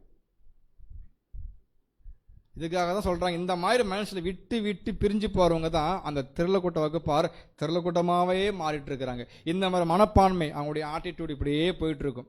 எல்லாவற்றையும் ஒத்து போறது, காம்ப்ரமைஸ் பண்றது. இதுதான் ஒரு பார்க்குறோம். மிகப்பெரிய உதாரணம் பார்க்குறோன்னா, இந்த கோல்டு சில்வர், தங்கம் வெள்ளி, இந்த உலோகம் நமக்கு தெரியும். எதுக்கு நம்ம ஒப்பிட்டு பேசுவோம்னா, தங்கம் வந்து எதுக்கு ஒப்பிட்டு பேசுவோம், தெய்வீக சுபாவத்துக்கு, அது சபை நிலைமை. வெள்ளி எதுக்கு ஒப்பிட்டு பேசுவோம் பார்த்தீங்கன்னாக்கா, திரளக்கூட்ட வகுப்பார், நிறைய உதாரணம் இருக்குது. அப்படின்னா நம்ம ஏன் இதை பார்க்கறோம்னா, இந்த உலகத்திலே அநேக உலோகங்கள் இருந்தாலும் கூட சில உலோகங்கள் மட்டும்தான் உருகும்போது நல்லா இழைக்கப்படும். நல்லா இழைக்கன்னு சொல்றதுன்னா தன்மைக்கு மாற்றிக்கொள்ளும். உதாரணத்துக்கு இரும்பு இருக்கு இல்லையா, இரும்பு என்ன பண்ணலாம், நம்ம உருக்கி நீட்டாக வயருமே மாற்றலாம், தகடுமே மாற்றலாம், எல்லாம் பண்ணலாம். ஏன்னா உருகும் தன்மை இருக்குது. ஹீட்டு கொடுக்க அந்த வடிவத்தை எப்படி மாற்றணும்னு நினைக்கிறோமோ மாற்றப்படுது. அந்த மாதிரி எல்லா உலோகங்களிலே அதிகமாக தன்னை உருவாக்கி தன்மை எதுன்னு பார்த்தோன்னா இந்த கோல்டுக்கு இருக்குது. இந்த தங்கம் என்ன பண்ணுமா, உதாரணம் சொல்றாங்க, இந்த தங்கத்தை 25 மில்லி எடுத்து நம்ம உருகணும்னா 300 ஸ்கொயர் ஃபீட்டு தகடு வருமா. ரொம்ப மெலிசா கண்ணாடி மாதிரி உருவாக்க முடியுமா. 25 மில்லி கோல்டு எடுத்து உருகணும்னா அந்த அளவுக்கு தன்னை இழைத்து கொள்ளுமா, தன்மை மாற்றிக்கொள்ளுமா. 300 ஸ்கொயர் ஃபீட்டு தகடு மாரி உருவாக்க முடியுமா. அதே சமயத்தில் அதே 25 மில்லி எடுத்து உருகும் பொழுது வயருமே மாற்றினாக்கா 80 கிலோமீட்டர் வயருக்கு மாற்ற முடியுமா. அந்த அளவுக்கு என்ன பண்ணுமா, அது அந்த உலோகம் தன்னை வணைந்து கொள்ளக்கூடிய மிகப்பெரிய தன்மை கொண்டது. அப்ப நம்ம இது என்ன சொல்ல வரோம், தெய்வீக சுபாவத்துக்கு போகக்கூடியவங்க இந்த பூமியில தேவன் ஒரு குயவன் பானை எப்படி செய்ய விரும்புறாரோ அப்படி வளைஞ்சு கொடுப்பாங்க. உபத்துவத்தின் மத்தியில அவங்க எங்க போவாங்க தெரியுங்களா, ஹாப்பியா மறிப்பாங்க, ஒரு நொடி போல இருந்து போவாங்க. இந்த சந்தோஷத்துக்காக காணப்படுவாங்க. எப்படி திருவுறாரோ, எப்படி உபத்திரம் கொடுக்கிறாரோ, எப்படி மாற்றிக்கொள்றாரோ அப்படி ஒப்பு கொடுப்பாங்க. அதான் சொல்ல வரேன், புது சிருஷ்டிகள். நீ எந்த அளவுக்கு அழுத்தம் கொடுக்குறீங்களோ, அழுத்தம் என்பது நம்மளை கஷ்டப்படுறதுக்காக இல்ல, நம்மளை உருவாக்கி அந்த மகா பரிசுத்த இடத்தை கொண்டு போவதற்காக. இது ஃபுல்லா அழுக்கு, இருளு, தீமை இல்லாத இடத்துக்கு வெளிச்சத்தை கொண்டு போவதற்கு தேவன் என்ன பண்றாங்க, அவரை போலவே உருவாக்கக்கூடிய நிலைமை இது.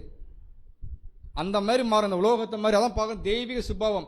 அதனால தான் இன்னைக்குமே எல்லா ஜுவல்லருமே எப்படி இது ஜொலிக்குது, அப்படியே பார்க்கறதுக்கு பாருங்க டிசைனாக பிடிச்சிருக்காங்க. எல்லாம் கோல்டு வாங்க விரும்புவாங்களா, வெள்ளி வாங்க விரும்புவாங்களா? நமக்கே இது பிடித்தது இல்லையே. தங்கத்து மேலே அவ்வளோ ஆசை. அதைத்தான் தேவன், தங்கத்து மேலே அவ்வளோ ஆசை இருக்கு, சபை மீது அவ்வளோ ஆசை. அப்படி அவன் வளைஞ்சவன் ஒட்டுமை உலகத்துக்கு பார்க்கறதுக்கு ஆபரணம் மின்னுவாங்க. ஏதோ வாசிக்கப்படும் நிருபங்கள் நம்மளை படிப்பாங்க. இந்த ஜுவல் பார்த்து டிசைன் சூப்பராக இருக்குதுல்ல, பேசுகிறோமே இல்லையா? இதே மாதிரி நம்ம கோல்டாக மாற்றி நிற்க வைக்கும் போது எப்படி சகோதரன் இப்படி இந்த கடைசி காலத்தில் பாவங்கள் எப்படி வேணால் பண்ணலாம், எப்படி சபையாக மாறும்? நம்ம உதாரணம் அவங்களுக்கு சான்ஸே இல்லை, ஆனால் மாறிட்டாங்க. தான் உதாரணம். தேவனை படுத்து பார்த்தோம் இல்லையா? நம்மளை பார்க்கணும். அடுத்த நிலைமை என்னங்களா, இந்த கோல்டுக்கு அடுத்து பார்க்கும்போது இந்த வெள்ளியும் உருகும், அதுவும் பண்ணும். ஆனால் எதை காட்டிலும் அதிக குவாலிட்டி இல்லை, வித்தியாசம். அப்புறங்களா சபை நிலைமை வேறு, திரள கூட்டம் வேறு. அப்போ பாருங்க, அவங்க எந்த அளவுக்கு உருகி போனாக்கா முதன்மையாக ஜொலிக்கிறத போல சபை ஜொலிப்பாங்க. ஆனால் வெள்ளிக்கும் அது நிலைமை இருக்கு. அப்போ தெளிவாக புரிஞ்சுக்கலாம், ரெண்டு பேருமே சபையை அழைக்கப்படுறாங்க தான், ஆனால் காமிக்கிற குவாலிஃபிகேஷனில் வித்தியாசம் இருக்குது. ரெண்டு பேருமே பலி செலுத்துறாங்க, ஆனாலும் பலியை தேவனை அங்கீகரிக்கிற மாதிரி இருக்குதா, ஏற்றுக்கொள்கிற மாதிரி இருக்கா? இந்த விஷயங்களை தான் மாறுபடுது. சபையா, திரள கூட்டமா, எலியாவா, எலிசாவா?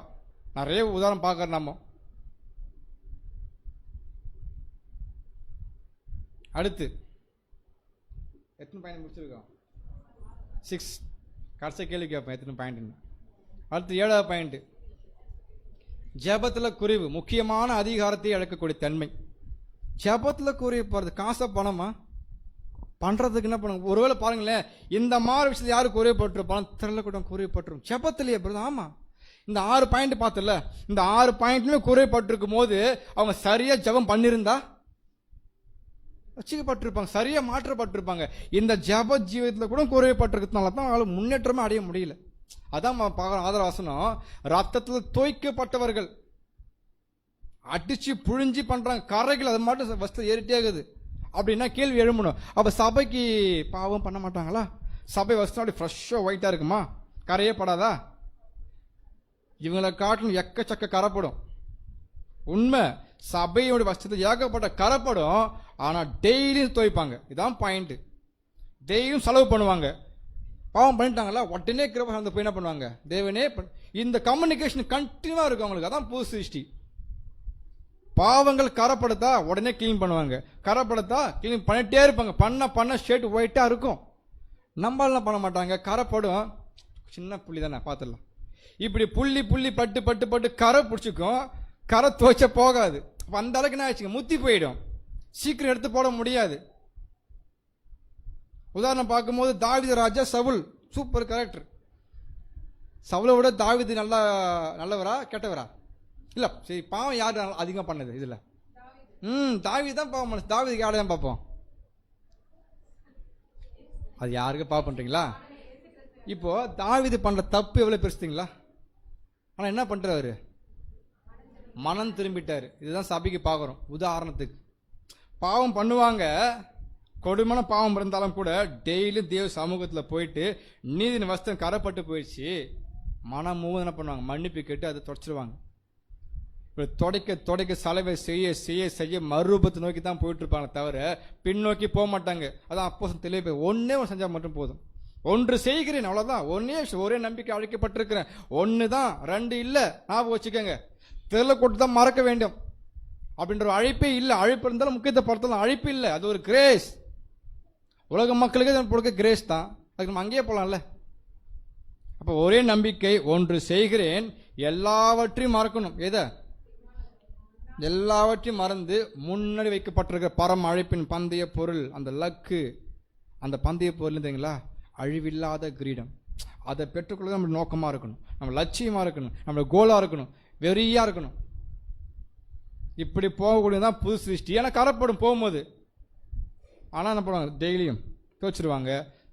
என்ன பண்ண மாட்டாங்கனாக்கா, கரை அதிகமாக உள்ளே போக போக போக அதோட துவைக்காமல் விட்டதுனால அதிகமாகிடும். கடைசியாக துவைப்பை வந்து அதான் ஆதரவாசனம் படித்தேன் இல்லையா? ஆதரவாசனம் ஏன் படிச்சுன்னா இந்த கன்க்ளூஷன் தான். ஏசு கிறிஸ்து அந்த மகா உபத்தில் என்ன பண்ணுவாங்க? மாட்டிப்பாங்க இல்லையா? அப்போ என்ன பண்ணுவாங்கன்னா, மிகப்பெரிய அடி கொடுத்து என்ன பண்ணுவாங்கல்ல, உணர வச்சு, அவங்க செஞ்ச அர்ப்பணிப்பிச்சு மிஸ் பண்ணாங்கல்ல, அதெல்லாம் பண்ண வச்சு உணர வச்சு திருப்தியாக என்ன பண்ணுவாங்க? புழிஞ்சனா ஒயிட் ஆகிடும், காயப்பட ஃப்ரெஷ் ஆகும்ல. அப்போ புழியப்படுதுன்னா அடி, செம்ம அடி, மிகப்பெரிய உணர்வு அடையாது. ஃபர்ஸ்ட் வாய்ப்பு கொடுத்தாரு, மிஸ் பண்ணிட்டோம். இப்போ திரும்பி அடிப்பட்டுன்னு வர்றது இந்த விஷயம் இருக்கு. அதான் பாருங்க, புழிஞ்சி காய வைப்பார். அப்போ காயதுக்கு அப்புறம் தான் அவங்களுக்கு என்ன பண்ணுறாங்க, கிரேஸ் அடிப்படையில் அவங்களுக்கும் வாய்ப்பு கொடுக்கப்படுது. ஏன்னா அவங்களுக்காக அத்தனை கிறிஸ்து யார் கொடுத்தா, இயேசு கிறிஸ்து கொடுத்தாரு. பட் விசுவாசித்தாங்க, நீதிமனாயிட்டாங்க, ஜெனிப்பிக்கப்பட்டாங்க. அவங்க புது சிருஷ்டி தான், அவங்க பேரே புது சிருஷ்டி தான். ஆனால் என்ன பண்ணுறாங்கன்னா மிஸ் பண்ணுறாங்க, சபைக்குரிய அந்த நிலைமை அடைவதற்கு, தேவி சுபாவத்துக்கு மாற்றப்படுவதற்கு. அப்போ கடைசியாக முடிக்கிறோம், நாம தேவன் கிறிஸ்து இருக்கக்கூடிய அந்த ஸ்தலத்துக்கு தான் அழைக்கப்பட்டிருக்கிறோம். அந்த ஸ்தலத்துக்கு இப்போ தான் பார்க்குறோம் டிவைன் ஃபேமிலி, தெய்வீக குடும்பம். ஆனால் அந்த குடும்பத்தில் யாருக்கு பங்கு இல்லை பாருங்கள், எப்படி ஒரு கஷ்டம் இருக்கும். ஒரு மிகப்பெரிய அரண்மனைக்குள்ள இருக்கிறவங்க எப்படி கீழே வேலை செய்கிறது எப்படி. ஆனால் உனக்கு எதுக்கு வாய்ப்பு கொடுத்தங்களா, அங்கே உட்காரத்துக்கு. இதான் புரிந்து கொள்ளுதல். இப்படிலாம் போயிட்டோம்னா யோசிச்சு ரொம்ப கஷ்டமாக இருக்கும். அரண்மனைக்கு கூட்டு உட்கார வைக்கிற மிகப்பெரிய வாய்ப்பு நான் கொடுத்தேன், நீ வரல, யாரும் மிஸ்டேக் பாருங்க. இதெல்லாம் இப்படி புரிஞ்சிக்கும் போது தான் கஷ்டமாக இருக்கும். அப்போ தெளிவாக கன்ஃபார்ம் பண்ணிக்கலாம். திருளக்கூட்ட வகுப்பார் ஏன் திருளக்கூட்டம் மாறாங்கன்னா அந்த 7 பாயிண்ட் நம்ம உள்ளே வச்சு பார்த்தோம்னா இந்த மாதிரி மைண்ட் செட் அவங்களுக்கு இருக்கிறதுனால தான், ஒத்து போகிறதுனால தான், உடன்பட்டு போகிறதுனால தான் இருமானம் உள்ளதான பண்ணுறாங்க.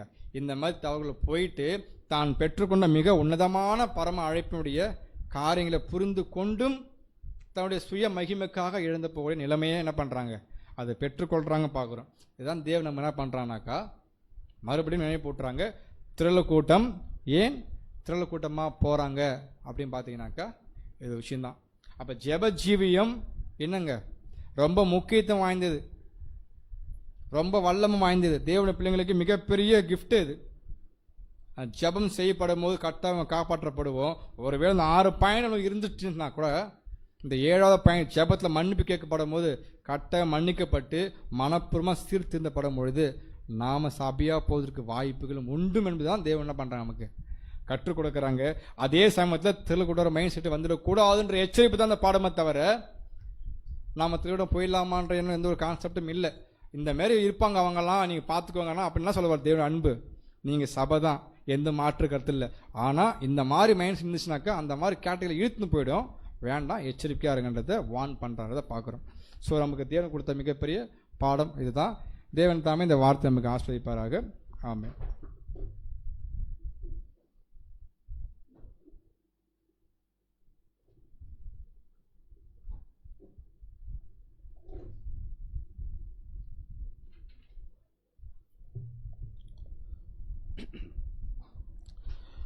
நம்முடைய பிதாவாகிய தேவனுக்கு நமது ஆண்டவராகிய இயேசு கிறிஸ்து மூலமாக நாம் நன்றிகளை எடுத்துக்கொள்வோம். இந்த நாளிலும் ஒரு அருமையான ஒரு பாடத்தை கேட்பதற்கு நமக்கு தேவன் உதவி செய்திருக்கிறார். திரள் கூட்டம் ஏன் திரள் கூட்டமாக மாறுறாங்க அப்படின்றத நம்ம பார்த்தோம். காரணம் என்னன்றதுக்கு ஒரு 7 பாயிண்ட்ஸ் என்ன பண்ணோம் நம்ம பார்த்தோம். அந்த 7 பாயிண்ட்ஸ் எல்லாருக்கும் ஞாபகம் இருக்குதா? ஃபஸ்ட்டு பாயிண்ட்டு, ரெண்டாவது, 5வது, சரி சரி தாளந்த சரியாக பயன்படுத்துறதில்ல, வைராக்கியத்தில் குறைவு. அடுத்து பார்க்கும்போது தெய்வீக அன்பில் வளர்ச்சி குறைவு. கடைசியாக நம்ம என்ன பார்த்தோன்னா ஜெபம் அப்படின்றது நம்ம பார்த்தோம் இல்லைங்களா? என்ன ஒரு விஷயம் தேவனுடைய இந்த சுவிசேஷ யுகத்தில் அப்படின்னு பார்க்கும்போது திரள் கூட்டத்துக்குன்ட்டு தனி ஒரு அழைப்பு என்னது இல்லை. இதை பார்க்கும்போது சரியாக எல்லோரும் புரிஞ்சிக்கணும். ஆனால் திரள் கூட்டத்துக்கு தேவன் என்ன பண்ணுறாரு அப்படின்னு பார்க்கும்போது அவங்கள திரள் கூட்டமாக என்ன பண்ணிடுறாரு, மாற்றுறாரு. காரணம் என்ன அப்படின்னு பார்த்தீங்கன்னா, என்ன காரணம், ஏன் அவங்கள திரள் கூட்டமாக மாற்றுறாரு? இப்போ சபைக்கு தானே அழைக்கப்பட்டிருக்கிறாங்க, ஏன் அவங்கள திரள் கூட்டமாக மாற்றணும்? உனக்கு திரள் சபை வாய்ப்பு இல்லைப்பா அப்படின்னு சொல்லிடலாம்ல, நீ பூமிக்குரிய ஆசீர்வாதம் தான் உனக்கு அப்படின்னு சொல்லிடலாம். ஆனாலும் ஏன் அவங்கள திரள் கூட்டமாக மாற்றி அவங்களும் என்ன பண்ணுறாருன்னா பரலோகத்தில் சபைக்கு ஒரு ஊழியக்காரர்களை என்ன பண்ணுறாரு வைக்கிறத நம்ம பார்க்குறோம். ஏன் என்னென்னா ஒரு விஷயத்தை நம்ம தெளிவாக புரிஞ்சிக்கலாம். இப்போது சபையில் பார்க்கும்போது 4 கேட்டகரி இருப்பாங்க. ஒன்று பார்க்கும்போது இந்த அழைப்புக்குள்ளே வந்தவங்க பார்த்திங்கன்னா, ஒன்று சபையும் இங்கே தான் இருக்குது, திரள் கூட்டமும் இங்கே தான் இருக்குது. இதில் பார்க்கும்போது ஜெனிப்பிக்கப்பட்டவர்கள் அப்படின்ற ஒரு குரூப் என்ன பண்ணுறாங்க இருப்பாங்க. அடுத்து பார்க்கும்போது ஜெனிப்பிக்கப்படாதவர்கள். ஓகேங்களா? அப்போ இந்த ஜெனிப்பிக்கப்பட்டிருக்கிறாங்க இல்லையா, அவங்க எந்த ஸ்டேஜில் வந்திருப்பாங்க அப்படின்னு பார்க்கும்போது எந்த ஸ்டேஜில் வந்துட்டாங்க? எம் ஸ்டேஜ் இல்லைங்களா? அப்போ ஜெனிப்பிக்கப்பட்ட ஒரு ஸ்டேஜில் வந்துட்டாங்க. ஜெனிப்பிக்கப்பட்டாங்களே என்ன அர்த்தம்னா, கிறிஸ்துவை விசுவாசிக்கும்போது தேவன் அவங்களுக்கு என்ன பண்ணுறாருன்னா பாவத்தை என்ன பண்ணிடுறாரு? மன்னிச்சு இந்த பூமிக்குரிய ஆசீர்வாதங்கள் உங்களுக்கு உண்டு அப்படின்னு சொல்லும்போது ஆதாமுக்குள் இழந்த அத்தனை ஆசீர்வாதங்களை நீங்கள் என்ன பண்ணலாம்? பெற்றுக்கொள்ளலாம் போது தெய்வீக திட்டம், தேவனுடைய அன்பு, கிறிஸ்துவனுடைய அன்பு, தேவன் வைத்திருக்கிற ஆசீர்வாதங்கள் இதெல்லாம் தெரிந்து கொண்டு அவங்க என்ன பண்ணுவாங்கன்னா, எங்களுக்கு பூமிக்குரிய ஆசீர்வாதங்கள் வேண்டாம், அதை நாங்கள் என்ன பண்ணுறோம்? தியாகம் பண்ணுறோம், பலி செலுத்துகிறோன்ட்டு என்ன பண்ணிவிடுவாங்க? சொல்லிவிடுவாங்க. அப்படின்னா பூமிக்குரிய ஆசீர்வாதம் என்ன பண்ணிட்டாங்க? இவங்க தியாகம் பண்ணிட்டதுனால இப்போ அடுத்தது அவங்களுக்கு எந்த ஆசீர்வாதம் கிடையாது தெரியுங்களா? பூமிக்குரிய ஆசீர்வாதம் கிடையாது. உலக ஜனங்களுக்கு கொடுக்கக்கூடிய ஆசீர்வாதம் யாருக்கு கிடையாதுன்னா, முழுமையாக தேவனுக்கு என்று யாரெல்லாம் தங்களை அர்ப்பணித்து இருக்கிறாங்களோ அவங்களுக்கு பூமிக்குரிய ஆசீர்வாதம் என்னது கிடையாது. இருக்கிறது ஒரே ஆசீர்வாதம். என்ன ஆசீர்வாதம்? பரலோக ஆசீர்வாதம். ஒன்று பரலோகத்துக்கு போகணும், இல்லைன்னா செகண்டத்துக்கு போகணும். இதுதான் பார்க்கும்போது உண்மையான அர்ப்பணிக்கப்பட்டவர்களுடைய நிலைமை இதுதான். இதை ஒரு தேவனுடைய பிள்ளைகள் சரியாக என்ன பண்ணணும்? புரிந்து கொள்ளணும். உண்மையாக அர்ப்பணிக்கப்பட்டவர்களுக்கு ஒரே ஸ்டேஜ் தான். என்ன அப்படின்னு பார்க்கும்போது ஒன்று சபையாக போகணும், இல்லைன்னா செகண்டத்துக்கு தான் என்ன பண்ணி ஆகணும்? போகி ஆகணும். ஆனால் செகண்டத்துக்கு அனுப்புறதுக்கு யாருக்கு மனசு இல்லை அப்படின்னு பார்க்கும்போது தேவனுக்கு என்ன கிடையாது? மனசு இல்லை. ஆனாலும் அவங்க என்ன பண்ணிட்டாங்கன்னு பார்க்கும்போது சபைக்குரிய ஓட்டத்துக்கு வந்துட்டாங்க, இருந்தாலும் சின்ன சின்ன என்னது மிஸ்டேக் பண்ணிட்டாங்க. அதனால் சபை வாய்ப்பை இழந்துட்டாங்க. இப்போ அடுத்தது பூமிக்குரிய ஆசீர்வாதத்தை அவங்களுக்கு என்ன பண்ண முடியாது? கொடுக்க முடியாதுன்றதுனால தேவனே, அதனால தான் பிரதர் சொன்னார், கிருபையாக என்ன பண்ணுறாரு தேவன் அவங்களுக்கு? கிரேஸ், கிருபையாக கொடுக்குறது தான் என்னன்னு பார்க்கும்போது திரள் கூட்டத்துக்குரிய ஒரு ஆசீர்வாதம். அப்போ தேவன் என்ன பண்ணுறாருன்னா இவங்களை திரள் கூட்டமாக என்ன பண்ணுறாரு? மாற்றி பரலோகத்தில் என்ன பண்ணுறாருன்னா ஒரு பொசிஷனில் அவங்கள வைக்கிறாருன்றதை நம்ம பார்க்குறோம். அதனால தான் திரள் கூட்டத்துக்கு தனி அழைப்பு இல்லை. அப்போ நம்ம எதுக்காக ஓட வந்திருக்கிறோம்? ஆனாலும் இவங்க திரள் கூட்டமாக மாறுறாங்க இல்லையா? மாறும்போது எந்த ஒரு கேட்டகரிக்குள்ளே வந்துடுவாங்க தெரியுங்களா? சபைக்கான கேட்டகரி இது. சபைக்கு இருக்கக்கூடிய குணலட்சணத்துக்குள்ளே யாருக்குள்ளேயும் வந்துடும்.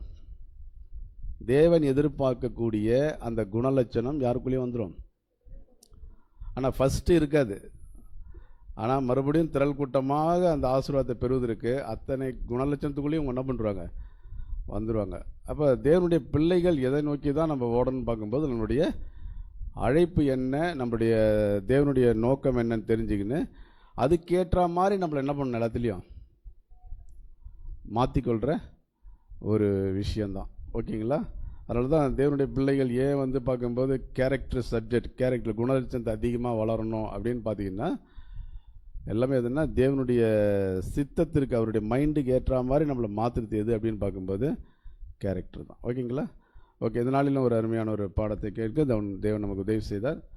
தூது கொடுத்த சகோதரருக்கு நம் சபையின் சார்பாக நன்றிகளை தெரிவித்துக் கொள்வோம். இப்போது நாம் ஒரு பாடல் பாடி இந்த ஒரு கூடுகை நாம் நிறைவு செய்யலாம்.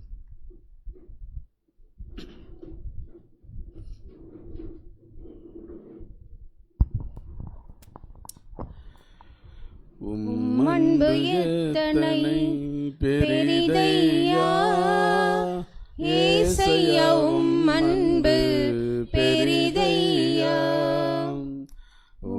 அன்பு எத்தனை பெரிதையா ஏசையா, அன்பு பெரிதையா.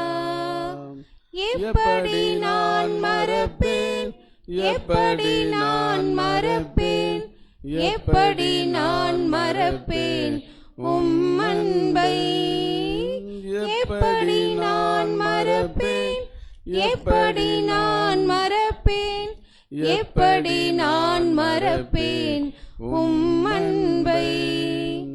பாவத்தின் பாரத்தால் சோர்ந்து நான் போகையில் பாசமாய் வந்தென்னை இரத்தத்தால் மீட்டீர். பாவத்தின் பாரத்தால் சோர்ந்து நான் போகையில் பாசமாய் வந்தென்னை இரத்தத்தால் மீட்டீர். எப்படி நான் மறப்பேன், எப்படி நான் மறப்பேன், எப்படி நான் மறப்பேன் அன்பை. எப்படி நான் மறப்பேன், எப்படி நான் மறப்பேன், எப்படி நான் மறப்பேன் உம் அன்பை. தனிமையின் கண்ணீரில் கலங்கி நான் நீர்க்கையில் வலக்கரம் கொண்டென்னை மார்பில் அணைத்தீர். தனிமையின் கண்ணீரில் கலங்கி நான் நீர்க்கையில் வலக்கரம் கொண்டென்னை மார்பில் அணைத்தீர். எப்படி நான் மறப்பேன், எப்படி நான் மறப்பேன், எப்படி நான் மறப்பேன் உம் அன்பை. எப்படி நான் மறப்பேன், எப்படி நான் மறப்பேன், எப்படி நான் மறப்பேன் உம் அன்பை. துரோகி நான் உம்மையே பரியாசம் செய்தேனே, நேசமாய் வந்தென்னை சேர்த்து கொண்டீரே. துரோகி நான் உம்மையே பரியாசம் செய்தேனே, நேசமாய் வந்தென்னை சேர்த்து கொண்டீரே. எப்படி நான் மறப்பேன், எப்படி நான் மறப்பேன், எப்படி நான் மறப்பேன் உம் அன்பை. எப்படி நான் மறப்பேன், எப்படி நான் மறப்பேன், எப்படி நான் மறப்பேன் உம் அன்பை. கூடிக்கு நிறைவாக நம்முடைய சகோதரர் விஜய் பாஸ்கர் அவர்கள் வந்து ஜெபம் செய்வார்.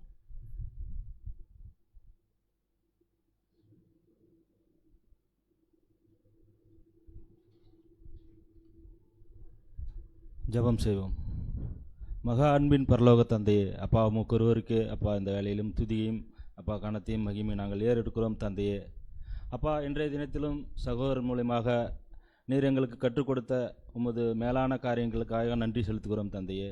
எங்களுடைய ஜீவிதத்திலே அப்பா இந்த நாளிலும் இந்த சத்தியங்களை கேட்கும்படி உமது சித்தம் இருக்கிறது என்று நாங்கள் புரிந்து கொண்டு அப்பா அதை நாங்கள் கேட்டு விட்டு விடாதபடி நாங்கள் எங்களுடைய சிந்தைகளிலும் இருதயங்களிலும் அதை நாங்கள் பத்திரப்படுத்தி கொண்டு அப்பா அந்த வார்த்தைகளுக்கு நாங்கள் கீழ்ப்படுகிற பிள்ளைகளாய் இந்த பூமியில் வாழ நீர் எங்களுக்கு உதவி செய்யும் தகப்பனே.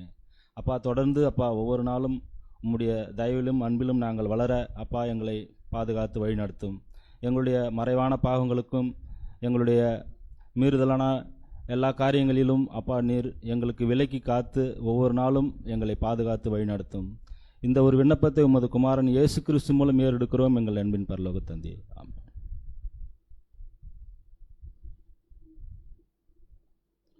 சரி, அனைவரும் உட்காரலாம்.